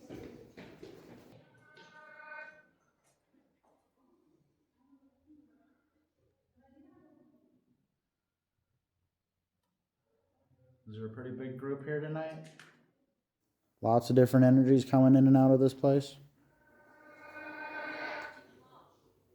What did that say? We are watching you all. I'm sure you are. We haven't had this many people at nighttime yet this year. Sure, it's exciting. It's exciting and probably a little overwhelming, huh? 1200s. The woods. 1200s, the woods. Hmm. No, I think you're just talking gibberish. Have you guys been to Max yet? Not yet. That's actually where We're we were heading gonna there go. next. And then we heard the thing going off, and it kind of brought us into here. So. Do you want to go to Max? Yeah, I'm good with it. Would you ladies like to go to Max? Blackout stars for them. I do like that idea. Okay, I think we're gonna leave the chapel area. Can you knock on something or touch one of our lights to tell us goodbye?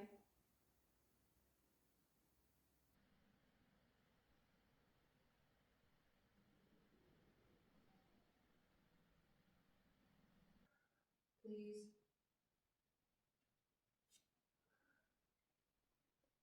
There's a weird tap on this side of the room.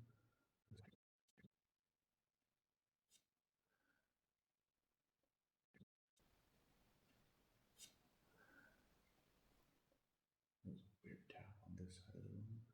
I think it. We're here now. I don't know if it's in the hole or up here. Or the hole, Tunnel? I don't Yeah. think anybody's in the tunnel. No, I don't think so either. We'd hear them. It's very loud. If anything, yeah. I'm gonna run and check if anybody's in there real quick, just to be sure. So I'll be right back. If that was you, thank you. That was a good job.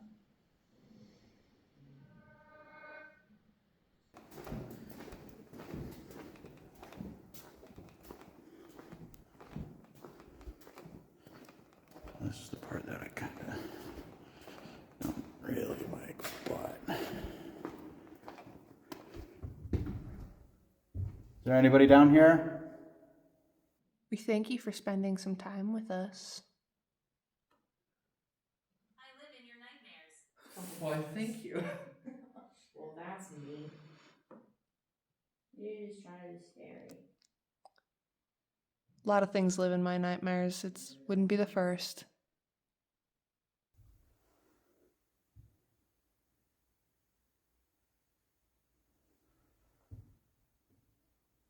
That tapping is me shifting.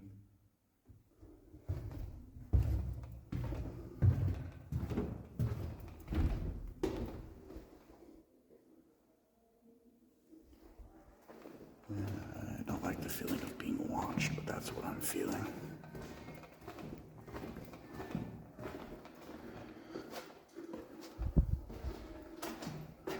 Hi. Oh, Jesus Christ, Evan. You're welcome. That's bright as hell, Chance. You actually did spook me, though. I think I got a turd running down my leg right now. Yeah, there's no one down here. Whoa. You can see where you're walking without letting people in the face. Just to document, Something I we had found over the years. really bad feelings. Really bad feelings of being watched. Thank you.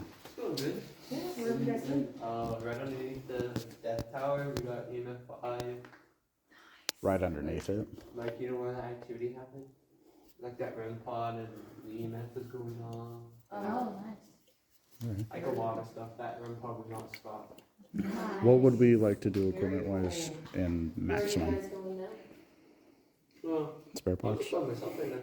Oh, I know we you talked should go about for it. us this way. Yeah. Okay. All right.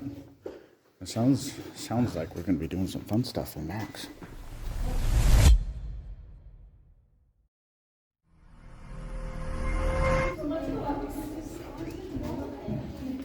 We're gonna head out to Max. You guys gonna join us? Mom and Carly, it seems my husband wants to go on home.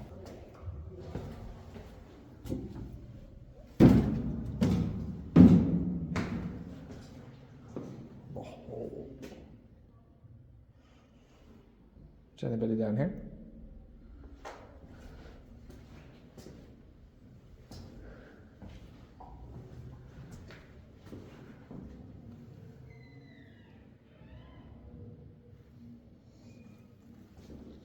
Oh, somebody in here with me? Hello?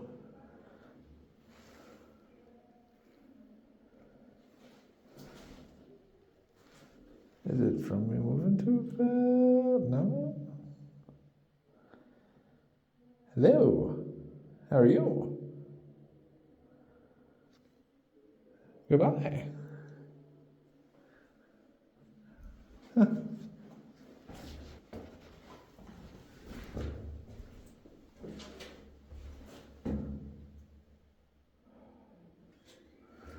Shadows scaring the fudge out of me. Oh, fuck. God damn it. Are you enjoying Okay, yourself? I'm not stepping in there. And went to this room over here and got a couple of EMF spikes. Yeah, of course you did. It's. We'll go down here later because I can't bring myself to go in there right now.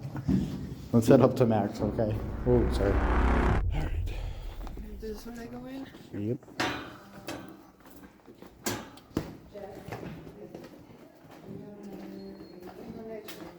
Max.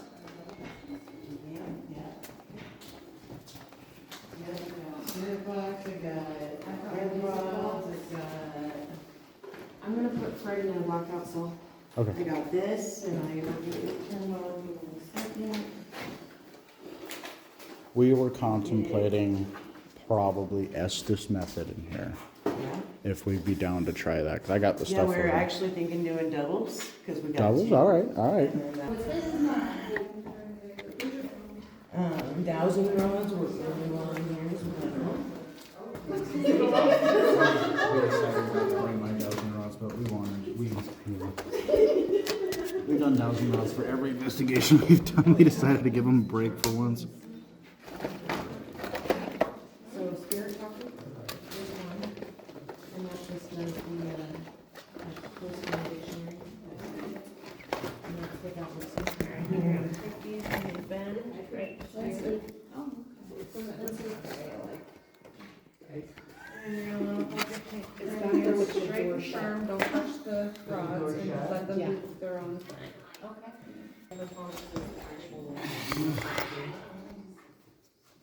It just said Lindsay as soon as I turn it on.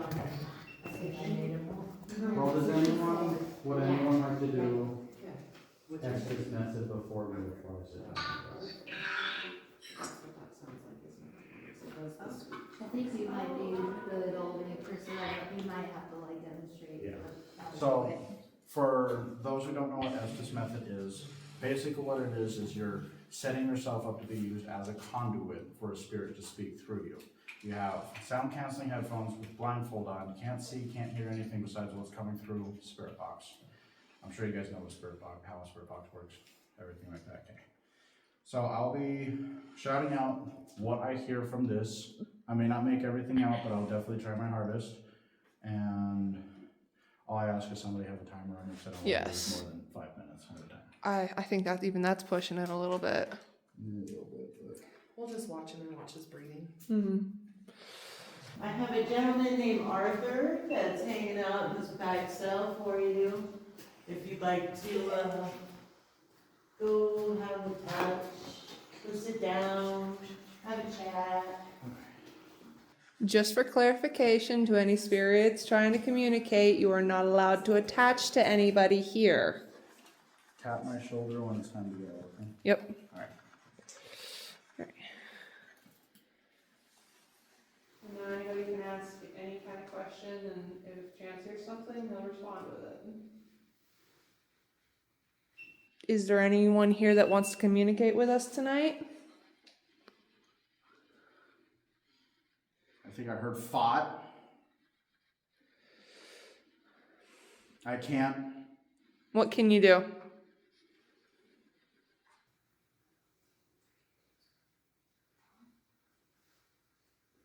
Are you trying to fight?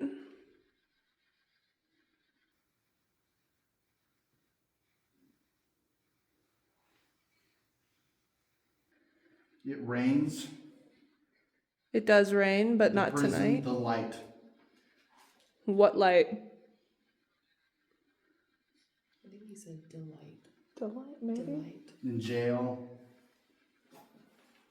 Can you give us a name? Can you tell us your name?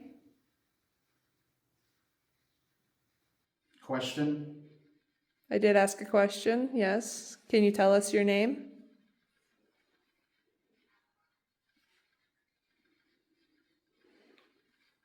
Sit down. I mean, I'll happily sit down. Can you tell us what building we're in?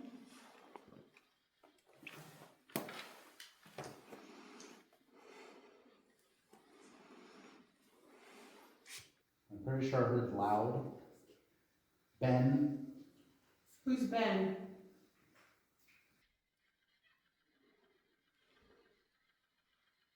How many spirits are in this building with us?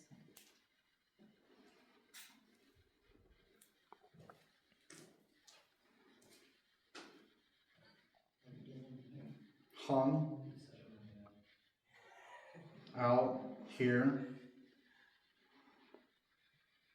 You just hung out here? You weren't put in prison?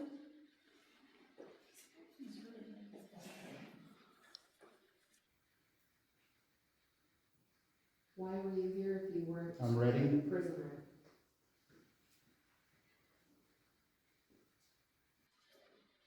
What are you ready for?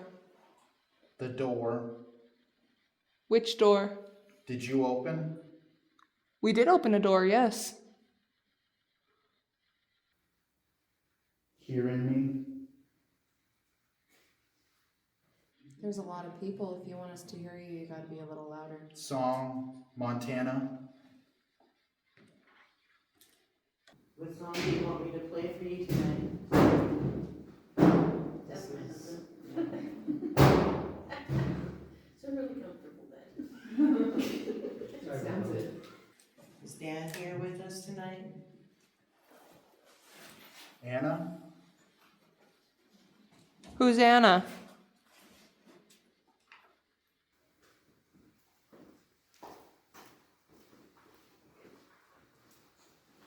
I just felt a really cold burst of wind on me. Someone just walked by. Help me. What do you need help with?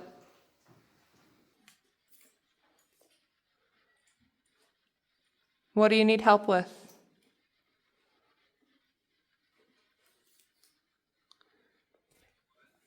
The lines.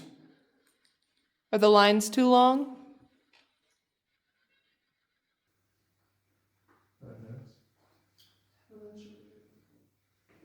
Okay, well, we're closing out this session now. You're not allowed to attach to Chance. Beep, beep, beep, beep, Anybody beep. else want to take a pill? Anybody? I mean, I'll take a crack at it. Oh, this is wonderful. Okay. My name is Tiffany, and just again for clarification, you are not allowed to attach to me. It's purely for communication. 5 minutes begins now. In the dark? You like it better in the dark? Stand. Most of us are standing right now.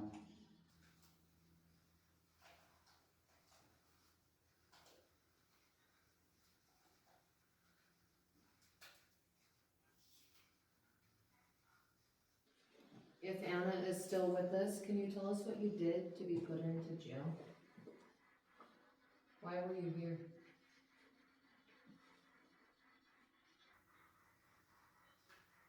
No.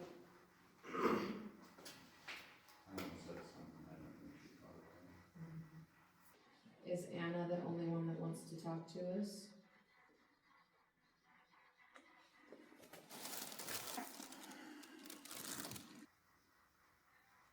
Help.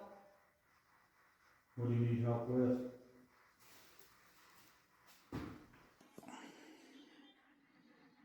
In here. Need help with something in here? How would you like us to help?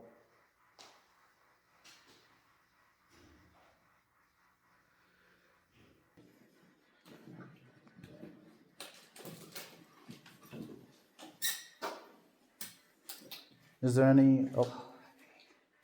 Okay. Start freaking me out. Very good. Can you take camera for a second?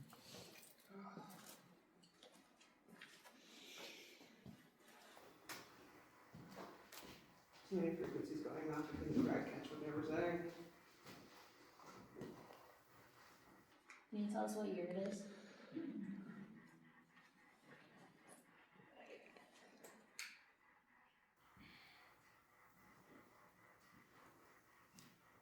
Yes. Leave. You want us You all will to leave? just leave. Would you like us all to leave?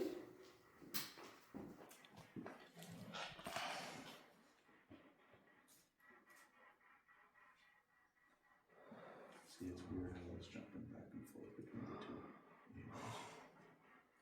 Do you know one is in max right now?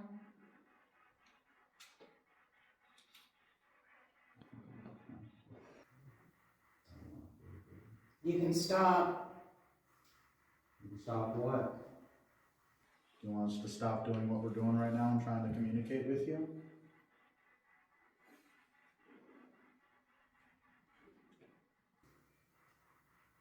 That's enough. What's enough?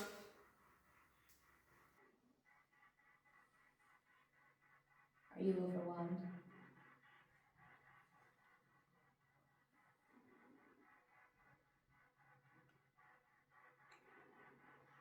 There's a lot of people out tonight. We all want to say hi. Did you see it? I'm over there. Were you over where that bang just came from? Is there someone in there right now? No. Oh. No, no one's in there? Yeah, hold on. Yeah, let me see the camera. I thought there was some. That's kind of crazy.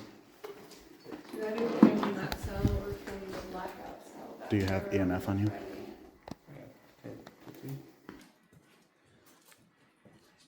Do you want to make that noise again? Please. We're trying to see you. There's no one in here. We've got all these handy dandy gadgets and doodads for you to make yourself known for us to see you. Why don't you try messing with some of them? We've got cat balls and spirit boxes.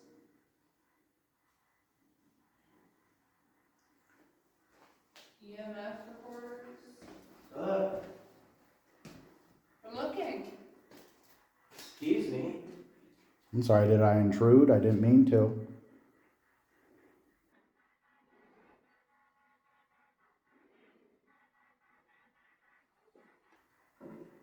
Would you like me to lay down?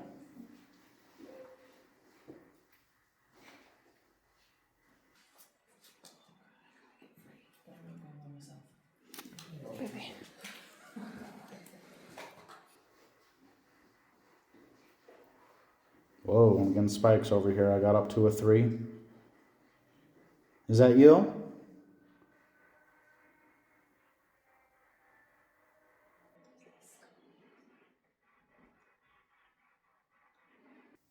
Would you like me to come back in and lay down?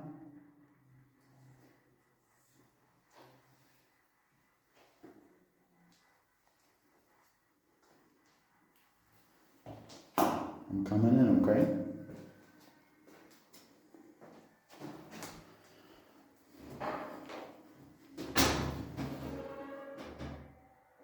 Whoa. Hi. Am I going to be able to feel you? It's a 4. Oh, hello. For camera's sake, I'm feeling a little bit of a tickle on my neck to the right. Could be my hair, but it doesn't really feel like it, especially when I move. That's dumb. Is it dumb to ask anything that comes to mind? We're just trying to communicate. You don't need to be rude. Hey, I would like to talk to Dan. Is Dan here? He probably remembers Kendra. Hi, Dan. If you're here. I'm gonna go join them now. I'm gonna go join them now. I'm gonna go join them now. Vibes tonight. Yeah. How about Lucy? Is Lucy here?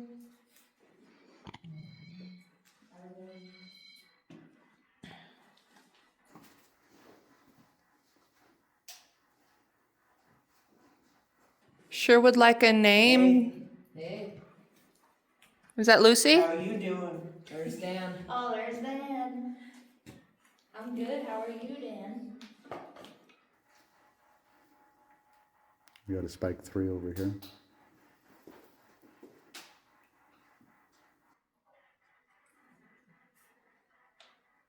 Can you do that again? I got up to a 4 when I sat down on the bed in there. Like almost immediately when I sat down. Dan, where'd you go?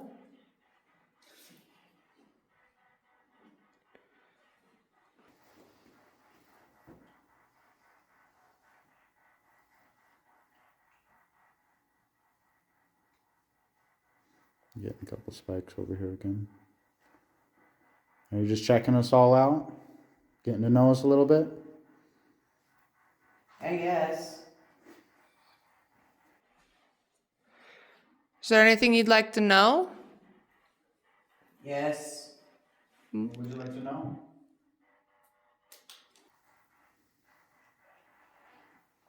Yes.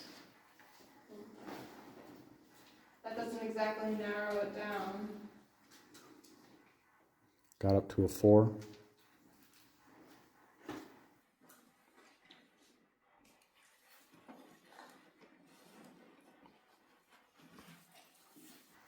Thank you for setting off my EMF here.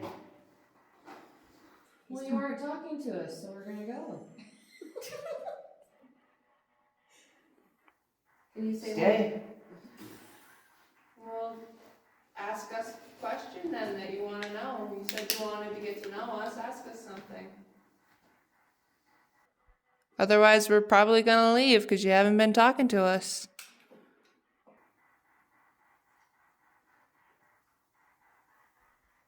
Or if you say my name or her name.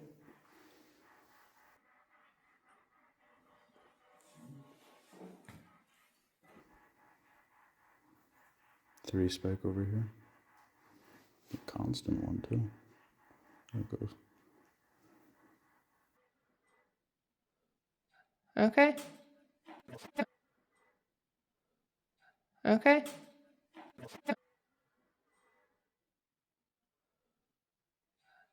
Okay. Well, thank you for communicating with us. I'm sure some of us will be back in here later, but Well, me and Kendra were packing up to leave, and you're like, stay. We don't want to stay. Stay. And then as I walked over there to pick up my stuff, Dan goes, we're guessing it was Dan. How you doing? That's what I was Well, 'cause waiting. I I was said we wanna hoping talk that to like his name was gonna come I asked through, for it, or Dan, like but then something else. He was looking at your butt. Probably. He's grabbed it before, so it wouldn't surprise me. you were under. We heard a bang in here. Nobody in here. So I went to check it out. I had EMF with me. Doorway, I got a 3, but as I sat down, it shot up to a 4. So that was kind of cool. I'm not gonna lie. So while he was in there, heads being touched. I thought I felt something going up against my neck, but it could have been my hair, so I wasn't really paying attention to it. Being, I got long hair, so.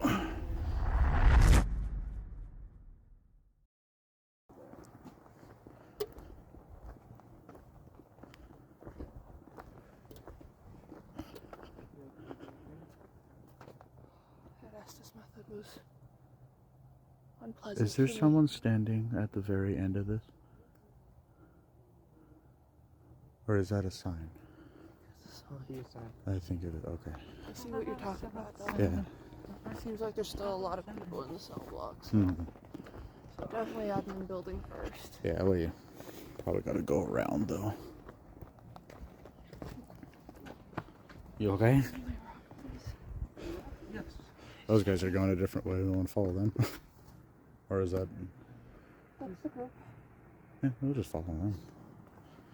So also while we were in the Maximum security building, my phone started recording without me pressing record. Interesting. I think my phone did footage where I'm not looking at anybody and just holding it because I wasn't recording. I just need a flashlight. I want to go through that and see if it caught anything. My phone was recording. Interesting. You go off of AM? AM, yeah. Yeah, I'll switch over to AM stations just because it's even less. Yeah. You know, even less. And if I could go backwards faster, I would even just do that. Mm-hmm. Do we want to do it, or do we want to move on to another place? You want to go to a different place, or where are we thinking? Where do we want to go? Where haven't you been? I don't know. So you went to cell block. Mm-hmm. Did you go back to admin? No admin. You definitely. Hers is spiking right now. Is that telling us this is where we should go? Yeah. It might be the proximity of your flashlight, but. What were you just saying there? See if it can. So I said admin. Or should we go to, what was the other place that I just said? I said, the other place that I just said? You're gonna have to remind me of what that was, because I said. Talked about cell block. Cell block. We're gonna get motion cell block.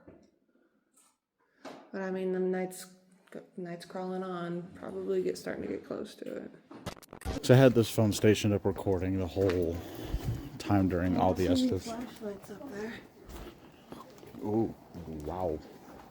There's a vibe that way. Where the hell did that one go? Oh God, baby. God, you gotta stop doing that.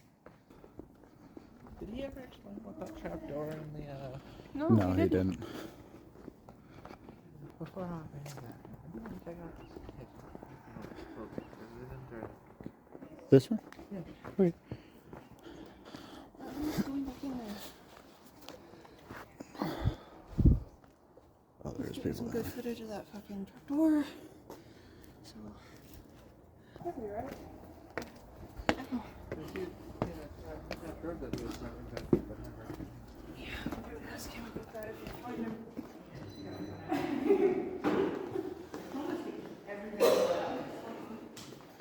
Let's see what she's doing though. She's doing that REM pods thing.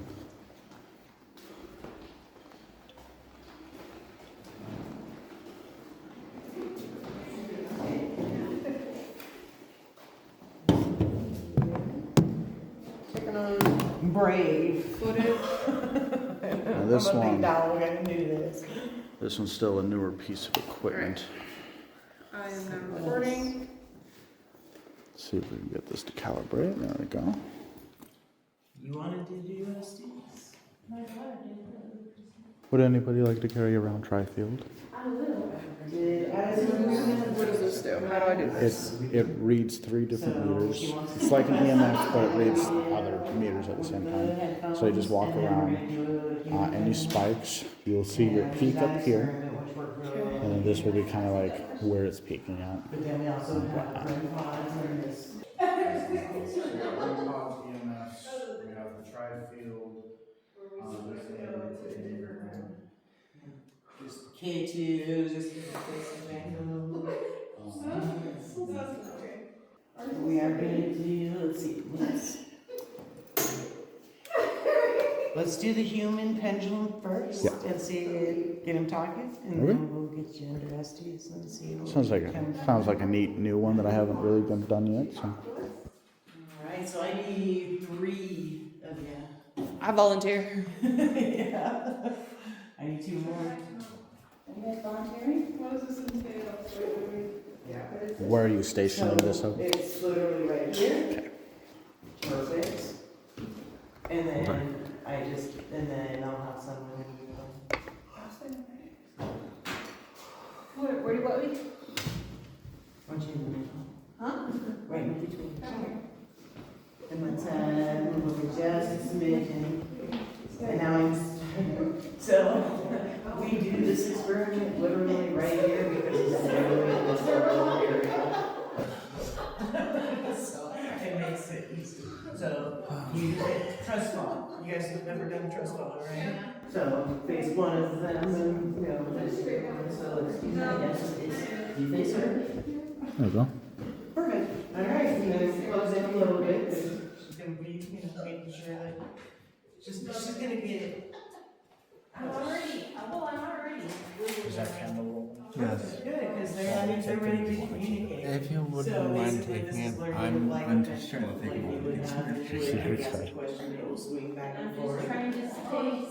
So that's And going. you just kind of relax, but yes, don't lock up your knees, we don't need you to pass out or anything, just relax and let them do the thing.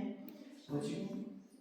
Sarah. Alright, hey spirits of admin, I have Sarah here. She is willing to let us do the human pendulum with her so we can ask you some questions to communicate. If you're here and are willing to communicate with us, will you please push Sarah forward? Why are you going forward? That they may be wanting me to communicate through him instead. Like, will I feel a push?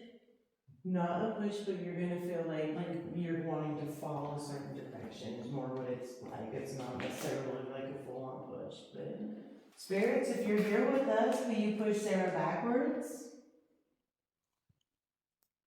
I feel like it's like the ground is moving. Right, I can see you like wobbly, That spiked up a little bit. Did it? Oh, Yeah.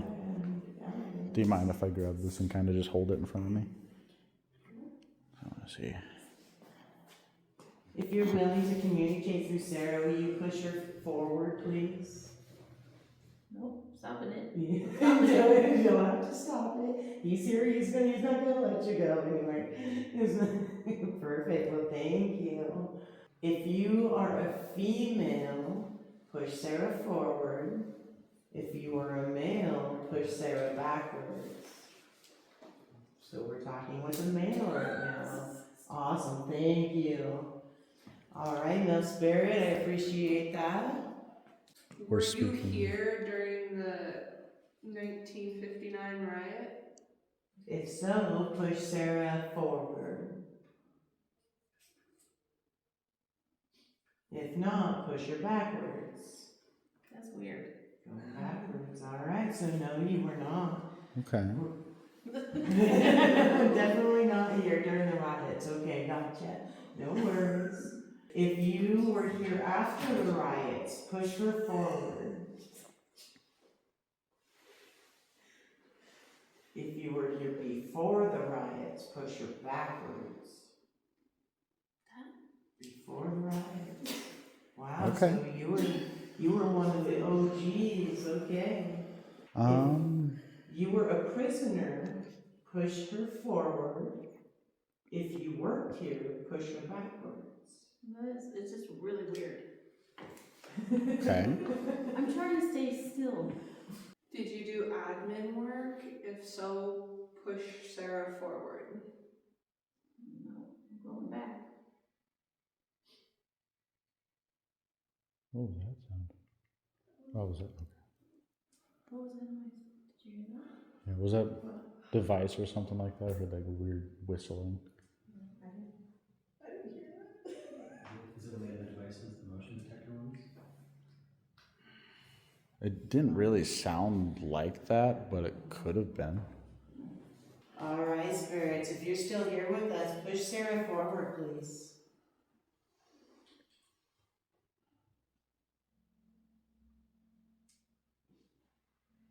I see you wanting to push her backwards, but I want you to, are you here joking with us? If you're joking with us, push her forward. Nope.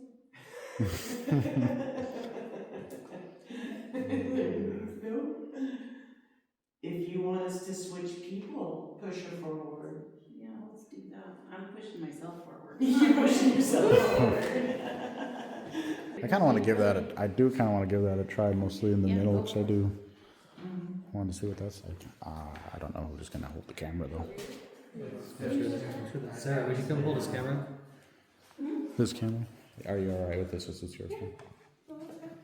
So I just stand here and Let yourself be pushed one way or another. You Don't. can face either direction. If there are any spirits here who want to communicate with chants, push them forward.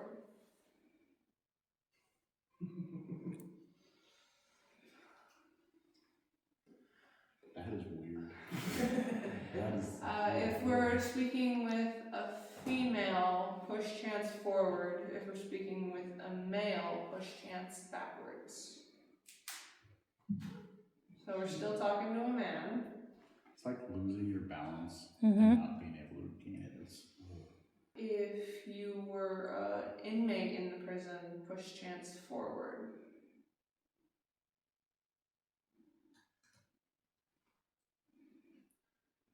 Alright.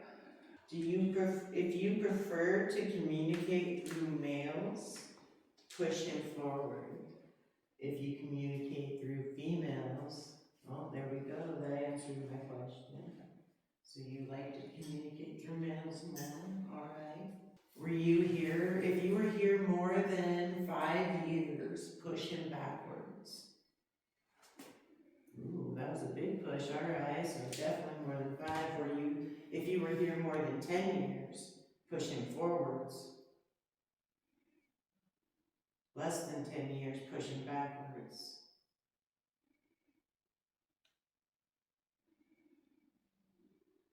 Were you here for were you here 10 years? If you were here 10 years, push him forwards. Did I nail it? Did I figure it out? I'm gonna say between 5 and 10. Right, so forward, somewhere in there.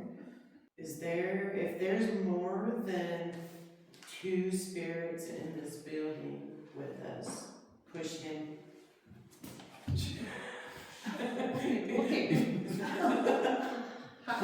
Keep looking. That was really scary. You're like, oh, wait, no. I'm gonna go the other way. You didn't even finish your question. I know, I'm gonna push you Okay. backwards. If there's more than 5 spirits here, push him forward. No? Okay. Okay, male spirit, let me ask you this. If Gladys is here in this building tonight, push him forward. Wonderful. I love that. Let me ask this. Are we going to be able to communicate with her tonight? Push him backwards. Yes, thank you. May I speak with Gladys right now? Push him forward.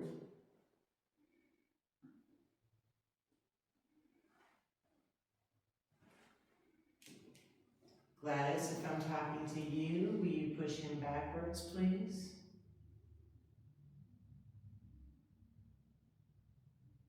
Hello, you wonderful woman. It is very nice to talk with you again. Gladys, if you're happy that we're here to talk with you tonight, push him forward, please. Thank you. We're very happy to be talking with you tonight. Gladys, we are always most respectful of your home. We love that you are here with us tonight. If there's anything we need to worry about tonight, push forward for yes, backwards for no. Thank you, I appreciate that. I always like hearing that. That was a good question, though. Will anything happen to us if we go up to Death Tower? This is Push me forward for yes and back for no. You're gonna walk up some stairs, right? You made it. That's I'll be like that. stairs. The railing's really low. Anyone else want to take my spot? I need to sit. You're absolutely, and someone want to take your spot so that you can sit down. Someone will come just like trust me. It's basically like a trust fall. All you gotta do is stand there and Just touch him on the if he shoulders to falls make sure he back, doesn't fall. make sure he doesn't Yeah, sure. Which, how is it gonna happen? So, just could get your spot for me, please. Thank you.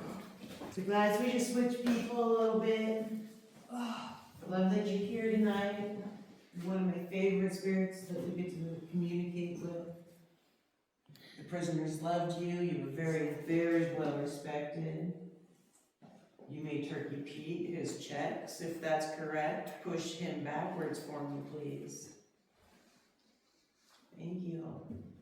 Did you love the flowers that the prisoners brought you? If so, push him forward.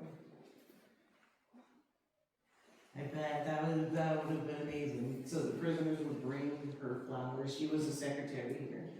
Very well loved by the prisoners, and they would bring her fresh cut flowers every day. How long when did- the riots were about to happen, they came in and told her, "Do not come to work tomorrow."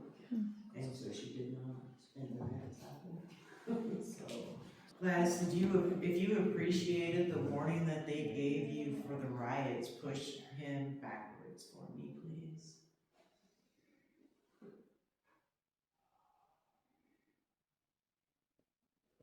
Are you still with us? Push him forward. Yeah. If you don't want to talk about the riots, push him forward. Okay, we don't have to do that. We can respect that. That was a terrible time. Absolutely. It was really weird. Wasn't that question or the question before the one in between where I kind of didn't move? I did feel myself kind of going back and forth. It's not like okay. it was weird feeling. It's not really sure.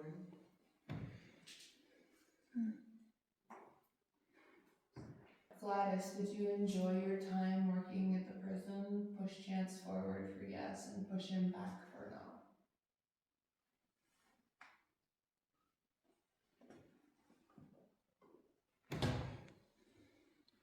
Is the dark entity that likes to hang out in this hallway here with us tonight? If so, push him backwards for yes, forwards for no. I see that. So Makes dark, sense. dark energy Totally likes makes sense. to roam the hall here. Do you know anywhere else it might like to stay or just be? Yep, in the tunnels, in the guard tunnels, in the shower, well, in the hall showers, sometimes in the chapel. Is the dark entity in the tunnels right now? Can you push me forward for yes? Ooh, who's writing? I did something light up.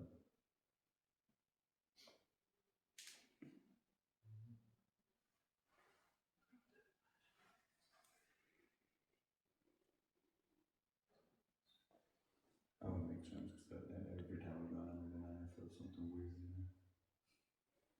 So we do this here, because like I said, literally this is like the flattest place we have in the prison. You can do it any other place too. But I like to do it in here, we get really good responses. Would anybody else like to try this? 'Cause this really is trippy. This is a cool feeling, but it's trippy. Well, they're gonna try the phone thing now? The Estes method? Yeah. You ready?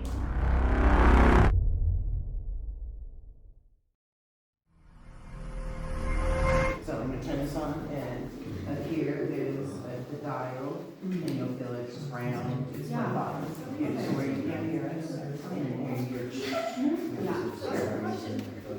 All you gotta do is tell us what it is here, and maybe you feel like your people touch, and you feel a cold spot all of a sudden, you know, you feel like something's in front of you, anything like that, but maybe just listen for voices. This one's been kind of going up and down all night. Honestly, you shouldn't really be getting any kind of voices.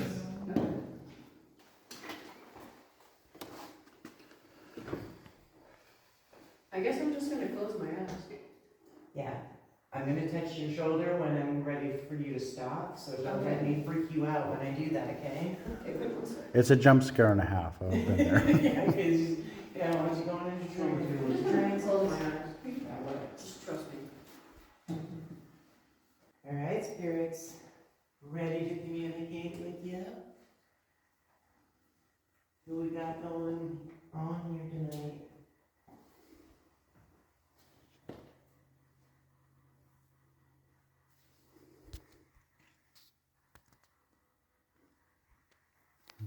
Anybody want to come say hey?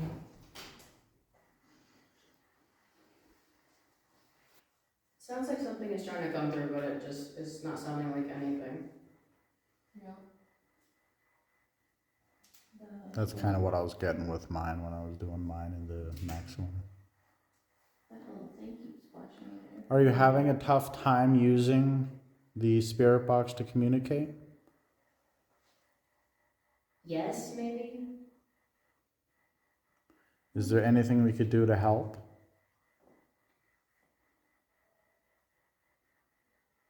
If you can't communicate through the spirit box, do you maybe No. want to try using?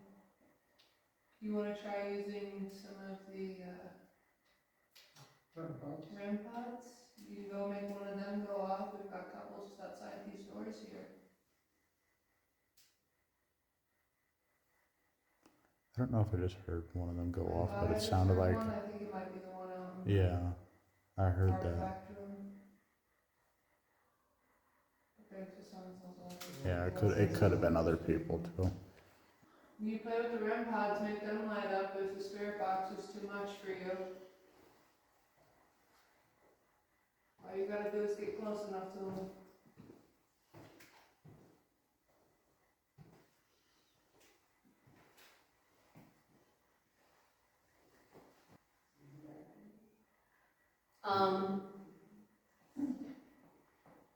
Is there someone better to be able to use the spirit box in the room?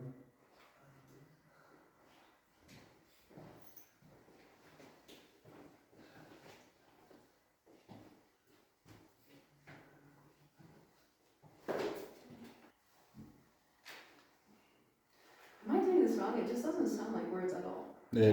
Sometimes it just happens. Okay. Yeah. Just making sure I'm not just sitting here and... No.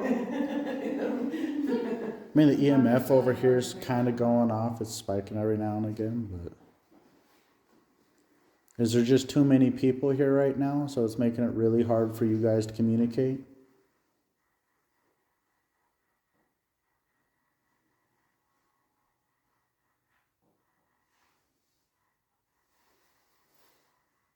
Well, it all depends on some location. Sometimes you'll get nothing here, you'll go to the next spot, and they won't shut up. A good example of that was the Miners Hotel. We used to, first time we went up on the presidential suite, nothing. Right? That's a 5. Bam. Went down from the Miners suite to the second floor, I think it was. Started getting activity a little bit, and then we went back up to the presidential suite and got the most activity I think we've ever had on camera. So it was kind of like a game of comfortability, I feel like. So is there anything that we can do to make you feel more comfortable communicating with this many people? Back? Back? What do you mean by that? There's people sitting in your chair. How do you feel about that? Ooh, I just got to chill.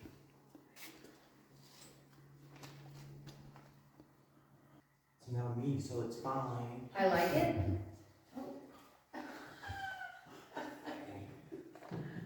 Good. Wow. Alright. Would you like anybody else to try going under?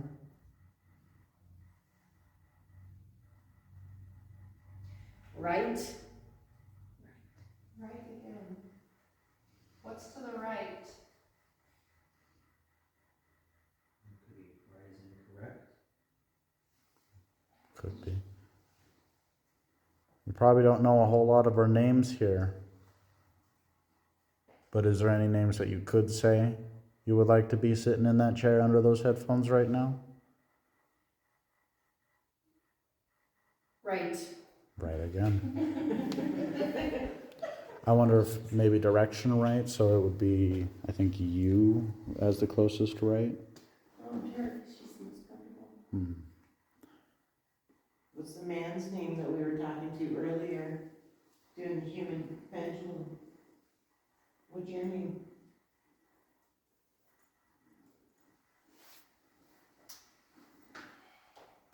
We're gonna have to move on soon. We're getting close to, we only got an hour and a half left. Oh my god, I just blinded myself hardcore. Place is pretty big, so if you got something to say, you can just say it now. Yeah, I am. Okay. I'm sorry? What are you sorry for? I'm taking my grandpa so it's not.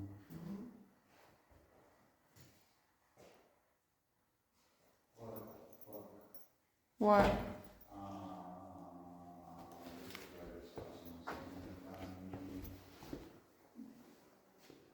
No, I didn't have a camera on me to see it. Fuck.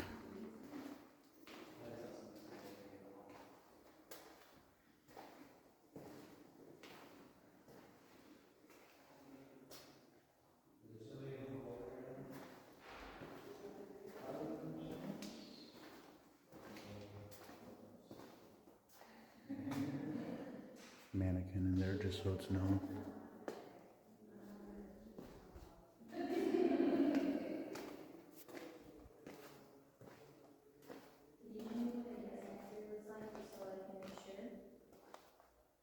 Oh, you guys are having fun in there.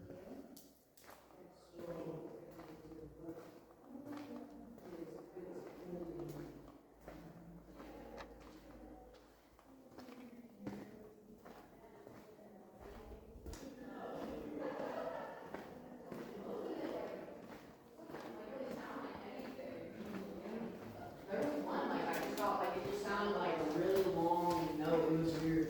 Yes, I right, but then just something over there. Now, I don't know. Could have been my eyes playing tricks on me, but I swear when I walked in there to grab my REM pod, I looked up at the doorway, saw something, and had to do a double take. So I don't know what I just saw, but I know there's this team in here and there's one team over in the deputy warden's office, so I don't know what I saw, but... Alright, so we're currently sitting in the visitor center. We're taking a small break before heading over to Death Tower. Chance, how are we feeling so far? Definitely drowsy, mostly from the lack of sleep, but honestly satisfied with the hunt so far. Devin? Yeah, what's up? Thing about the hunt. I've been thoroughly enjoying the hunt. I've been able to go out of places that I wasn't able to during the day tour last year. Not last year, last time I was here. And going out and being able to go up into the rafters for the cells was really cool in my opinion. Well, then are you excited for Death Tower? Yes. What are we expecting for that? I go into every spot thinking that we're not going to get anything. So that way I'm thoroughly surprised. It's going to be a new area for all three of us, and I feel like I did get like a weird wave of energy when we were walking past it, but nothing like, say, the hole where you immediately felt it. As for me personally, I am feeling a little on the high end anxiety, but I think that's really just me rather than the prison. But we're doing good so far. It's been pretty decent. I think they're pretty happy to have the company at the moment. So. Why am I getting that weird? What? Weird thought. Okay, I want to document this both to you and the camera. For some reason, and it's only getting more apparent or more frequent in my head. It's like something's drawing me to go down in the hole alone, and I don't want to, obviously, because duh. But that's what my mind is telling me to do. Is that something that you would like to do? I think it's something I'm going to attempt. Okay, well then I think While since you we're gonna guys- come in here and check the rafters, you can go do that because I genuinely will not go And the hole. any That's fine. closer to it than I already have because the kind of energy that I feel coming from it is kind of suffocating. Well, in that case, I guess I have my solo hunt of the mission or the night.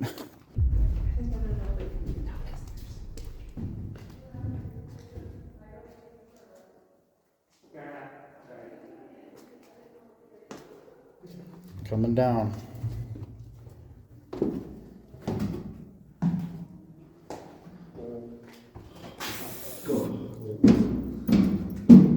Hi. Death bell again upstairs. You know what I haven't used yet, personally, I think would be good to use down here and up in the tower. Or EVP. So I think that is something I am going to do.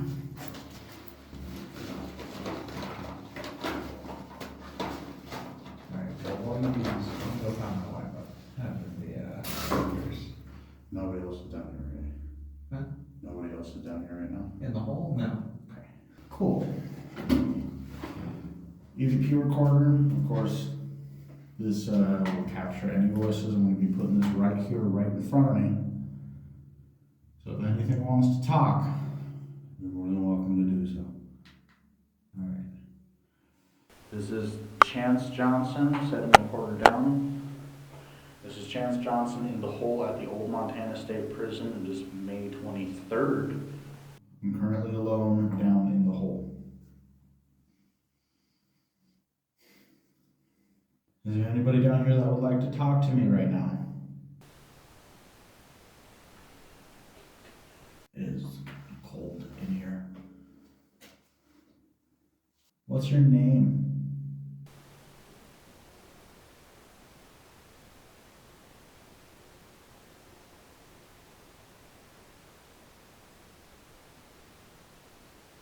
What was it like down here in the hole?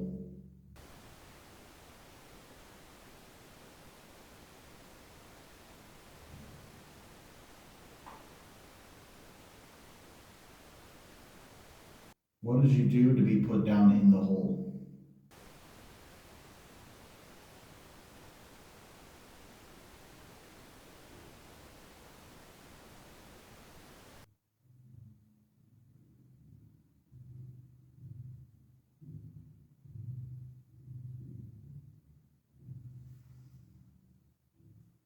I don't know.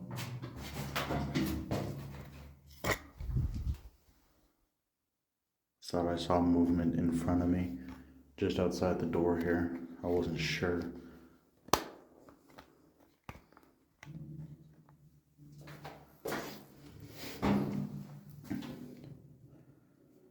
How many spirits are down here with me?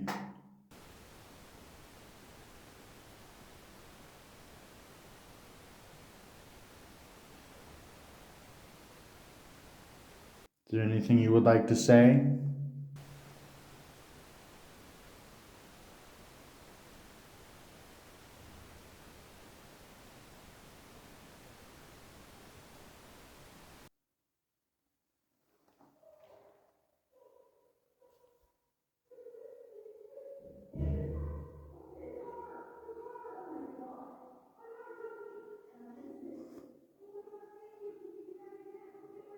Something's happening up there, hold on.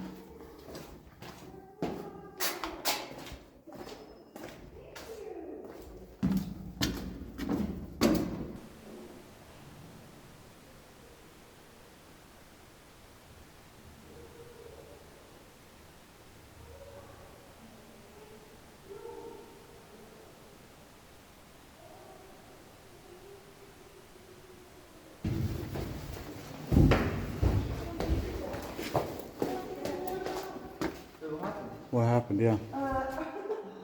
This little Jeep, which we've had at many investigations, it's only gone off once, and it just zoomed into the wall. Did it really? Okay, I did hear that. Sorry. No, you're good. You guys, but we get excited. Well, okay, so.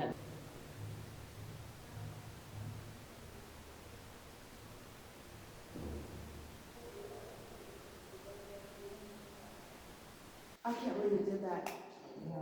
So I'm down in the hole right now, just doing a solo session with an EVP recorder, and I just heard that. I was like, oh my god, I'm missing something. I gotta look. Sorry. No, you're good. I didn't even start with you. You're good. This Jeep, it's touch activated. It doesn't go off ever. Mm-hmm.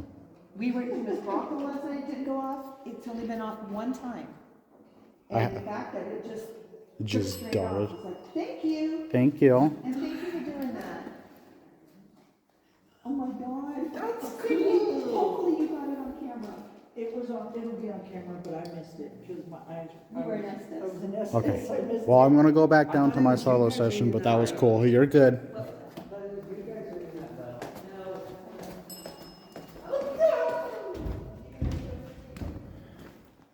I have a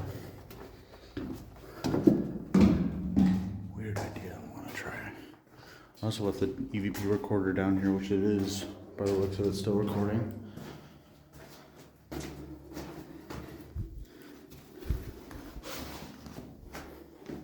REM pod. Right? I'm going to set this up right here. This honestly might scare the shit out of me, but we'll see. Probably not. So if I hear a REM pod out there going off, that's when I know something's going back and forth from there. Alright, I'm back in the hole.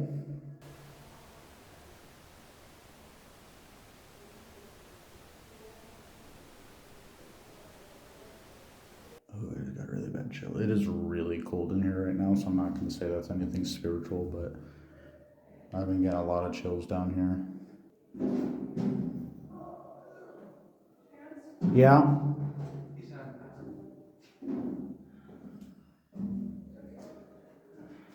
Phone number? How's it going? Good. Yeah. She got a little freaked out with the height. Okay. She also got touched. You got touched? What? Okay. Both of you fucking left me and something grabbed my ass. Like it was like a pinch, just like. Huh. Okay. Alright. Ending the recording session. Okay. Run. Oh, I guess we got one final place to go, huh?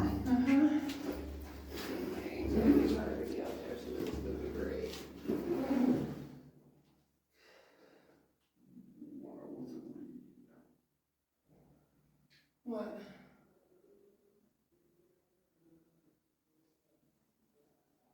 I don't know. I thought I felt something standing in this corner, so I'm just gonna leave and not figure it out. Thank you for communicating with me. I appreciate it.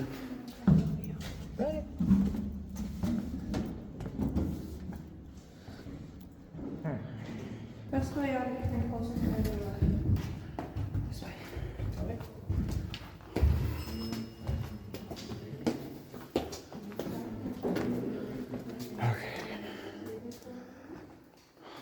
Now I'm starting to get a little bit of anxiety.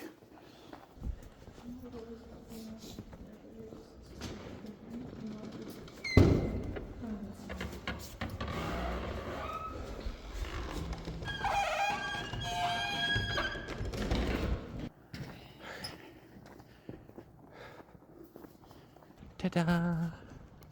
Ta-da-da-da! So, you got touched. Yeah. You two walked away to check out the hole, and I was just standing there with my back to the door, and I just felt like someone pinched my butt. Okay, so big common things that happen in here, and I'm going to say this now, is you may get pushed. So hold on to the railing for dear life. Already gonna do that because I was panicking up the freaking stairs. So we're going to set up equipment as we go up. That way we don't have to come back down. Okay.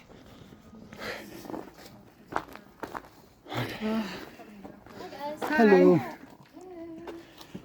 Oh. Just had some crazy activity in the cell block. We were getting some crazy activity in admin after you guys left, because you were in there. Yeah, we were in there on the other side, and then, sorry, as we were leaving, I did notice you guys was like, okay, they're doing their own thing. Be mindful of the music boxes sitting in front of the door. Oh, you guys are totally fine. Yeah. It was going crazy. We got the music box was going crazy. Oh, shit. Got touched. I just genuinely think they're getting overwhelmed with huge in the grooves. cell block. They both went down to the hole, and I went up and was standing in the doorway of the cell block leading down. And Oh my god, the feeling in here is... it's not so awesome when I'm alone and people are. And that is true. Oh people God. out there. There were people Oh, there, just my people Jesus weren't there. Christ. Jesus Christ. It is.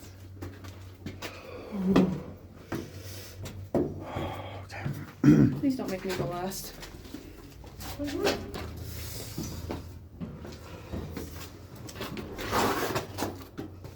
Yeah, these are really tight stairs. Holy shit. Okay, I better turn on my camera really quick. Oh, God, it scared me.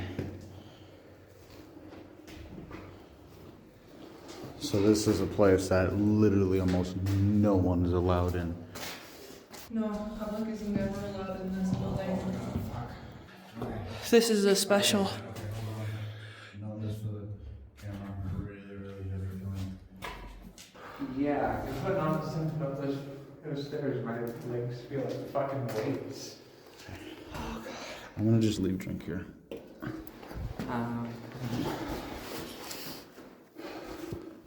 we want to set our REM pod on this layer?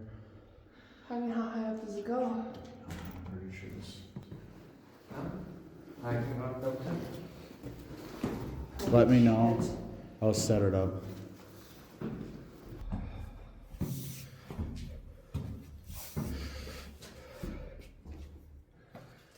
Well, there's definitely another floor. There is a bathroom, one room, and a locked off room. Yeah. Oh my god. You still see the blood. Can you? Oh my God. I don't even know if I'm allowed to show this on YouTube. Yikes. That's why this is going to be all found on the Patreon. Just casually dropping. The Patreon that you know you'll never have.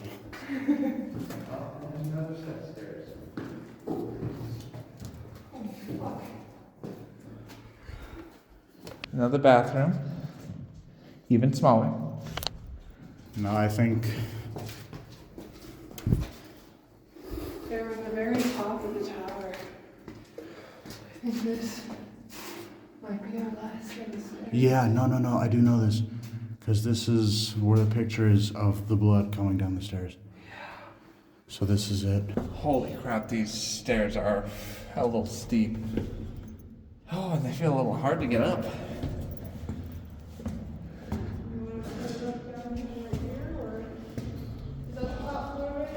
It is.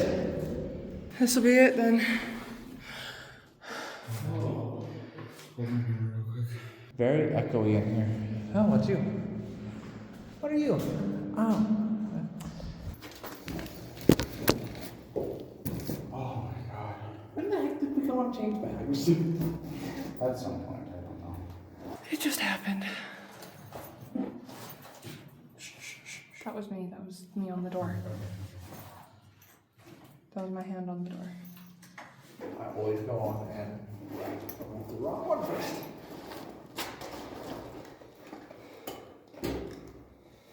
Do you need one of the hand ones?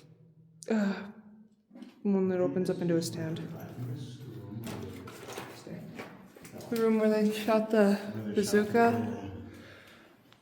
I wonder if there's any. Yeah. No, it is.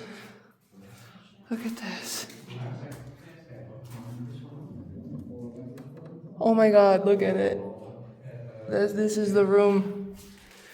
There's totally the room. I fucking look behind it. It's fucking shattered brick. What all do we have? What we have this, that camera's watching that, okay? Are you bumping on the door? Yes. I keep hearing knocks and that's what's good. I'm sorry, I'm not trying to make noise. I'm just. Do we want to grab a K2 and put it on a different blanket? Sorry, I need to pee. I didn't need to pee. Weirdly enough, dude, so do I. I didn't have to pee until I sat down on the hole. It's heavy up there. I wouldn't worry. What the fuck? What? The light just turned off on this one. Is it still recording? That's a spelt can. It might have died. It was full bag. No, it just shut off. It quit recording entirely. Turn it back on real quick. Yeah, it's on video. It's recording again. That was me. Here, how about this? Are we able to adjust that as an angle? This one? Holy shit. You okay? Yeah, I just got really lightheaded. Do you want to sit down on this stuff or something? I don't want to touch anything in here, to be honest.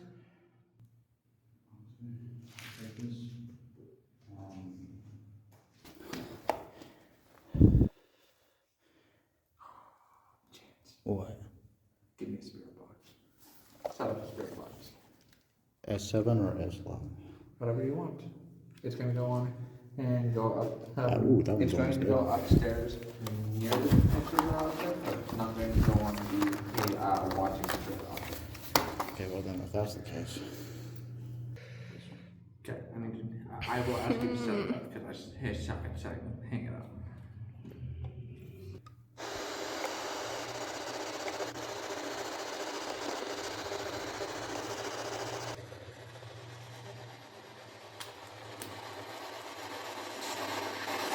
Oh god, do you have to turn it up that loud? Okay, and then that one will turn on recording. Yeah. Probably put a flashlight on it too. That's saying something. I do want to go up there though.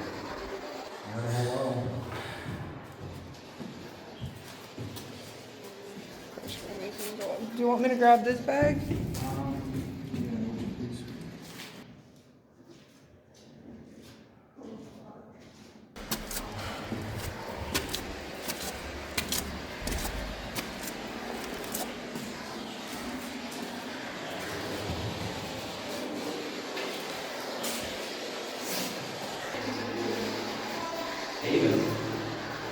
I'm here to help.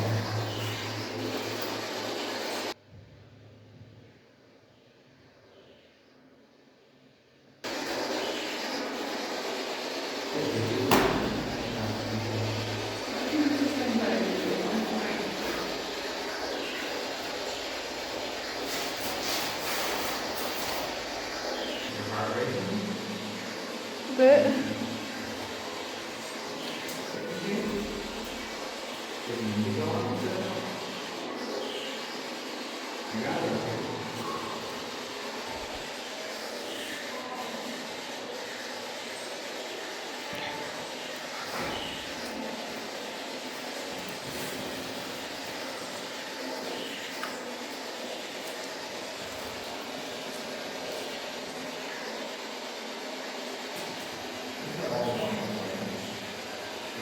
Why?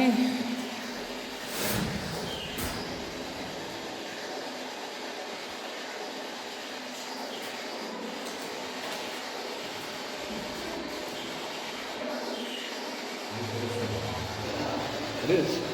You want to I was going to grab my headphone and head down to it. Okay. Your day. Where are you going with it? I'm going to go downstairs to where Chester was recording with. Okay. Hello. Hey, Jerry. You in here?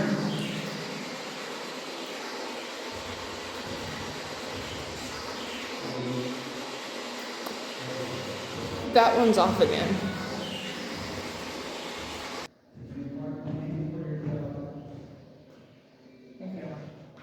You're still going.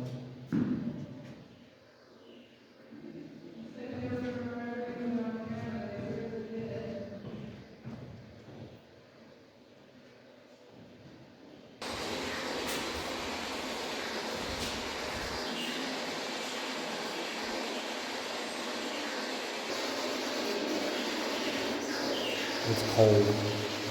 It is cold.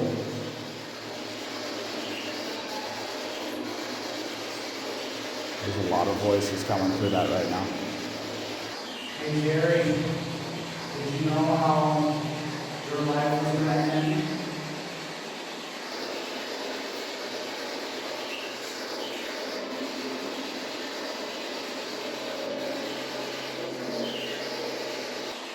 Thought I heard "Does anybody?" It's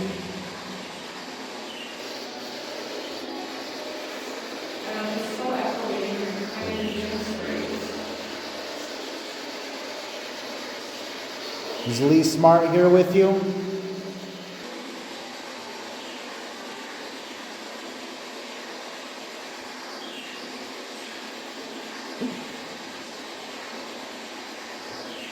Okay. I don't know if it's just me moving, but it feels like something keeps like grabbing my pants and doing this with them.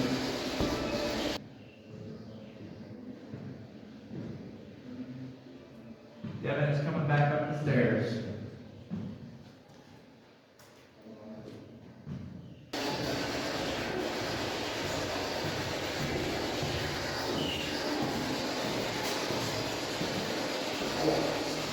Can you tell us what was running through your head when you heard the bazooka?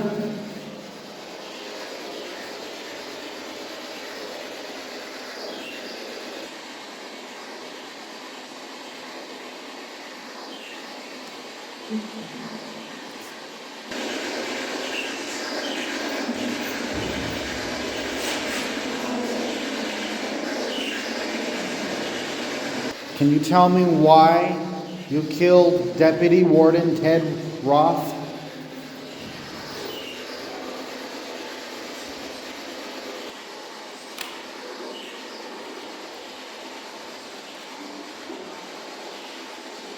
Were you scared when you heard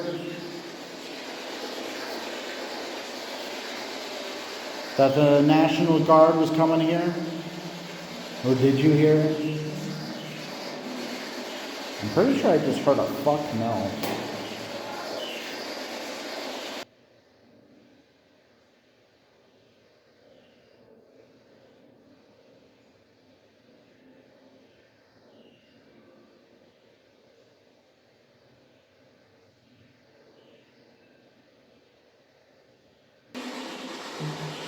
Did you just hear the run door?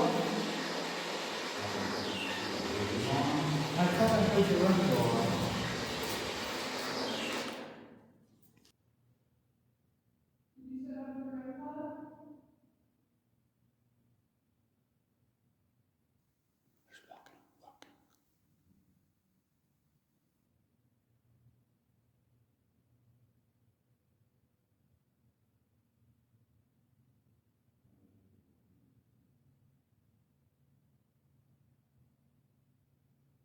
Is someone coming up those stairs right now?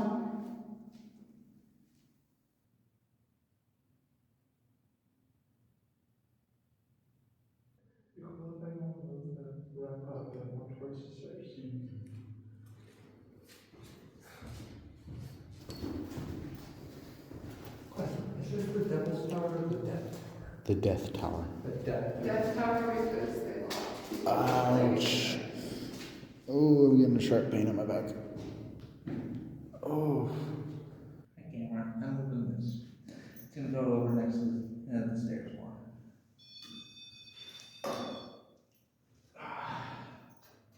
Okay, I'm turning on spirit box just so it's known.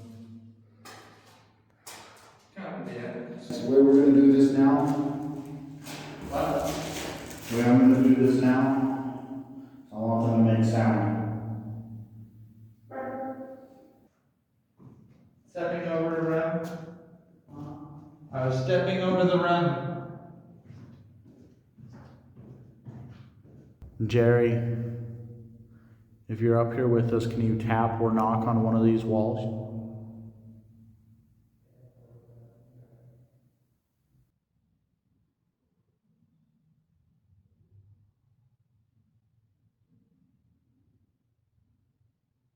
In your final moments of life, were you terrified?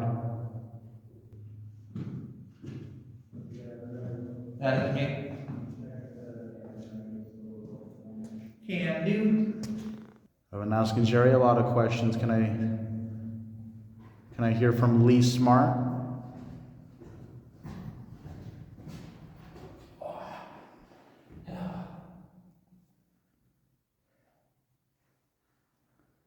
Lee, can you knock on the walls to let us know you're here?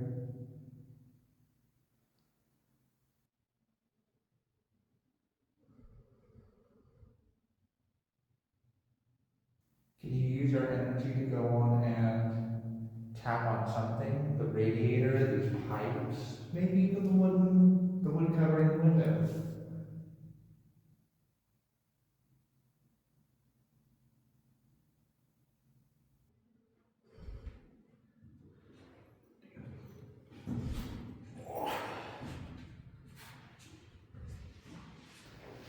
Man, I'm not gonna quit that rest. I had a great view on this room. Does the camera down there still got a good view? Oh, I yeah. assume so.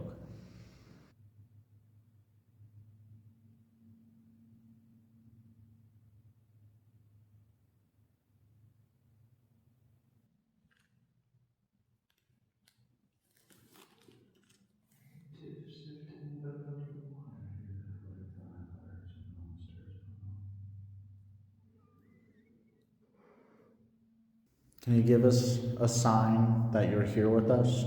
Anyone?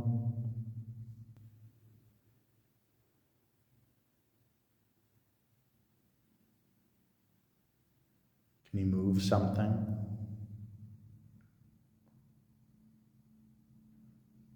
I know you're pretty infamous for pulling or pushing people, especially men. You got 2 men in here right now. We'd love to communicate with you.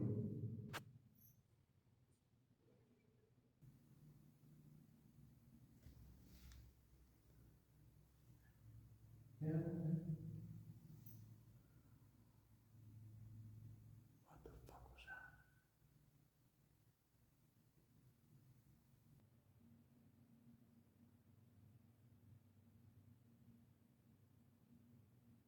Are you coming upstairs?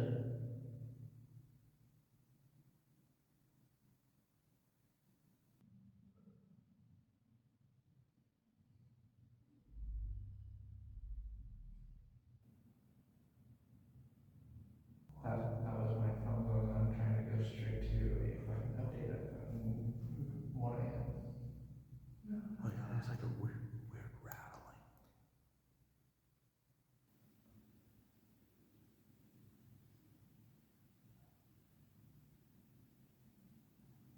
Finishing at about 1:30.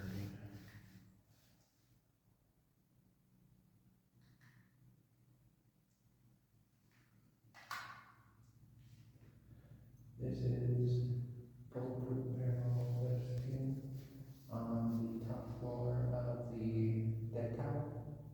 Death tower. Is it true that the way you died was by an apparent murder-suicide?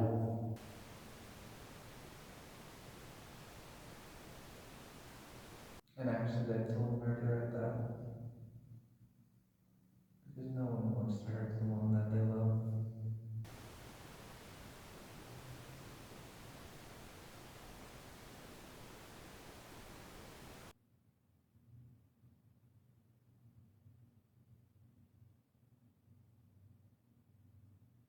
I know you probably don't want to talk with us, and that's okay. Can you at least go on and show that you're here? Go on and give us some sort of sign. We have a REM pod downstairs where you're walking. Right at the top of that staircase leading to the 3rd floor.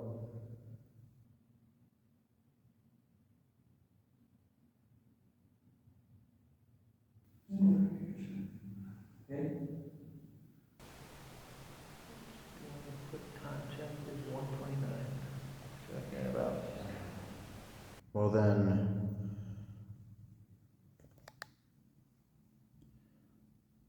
can you give us a sign that you want us to leave? Because if you do, we will. We need like a real sign. We need a knock on the wall.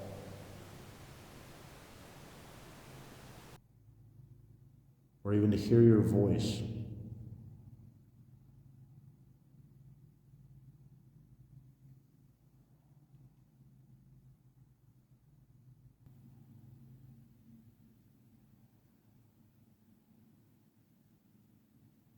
Well, thank you for communicating with us.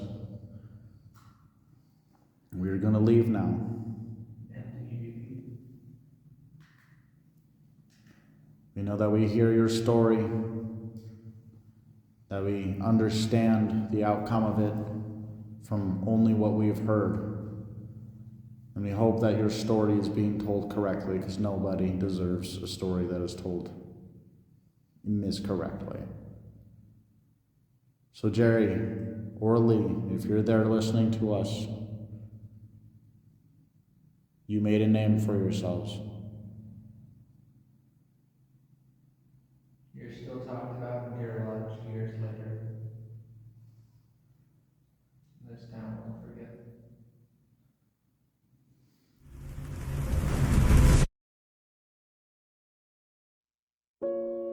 The old Montana State Prison is one of those locations that leaves a mark on you.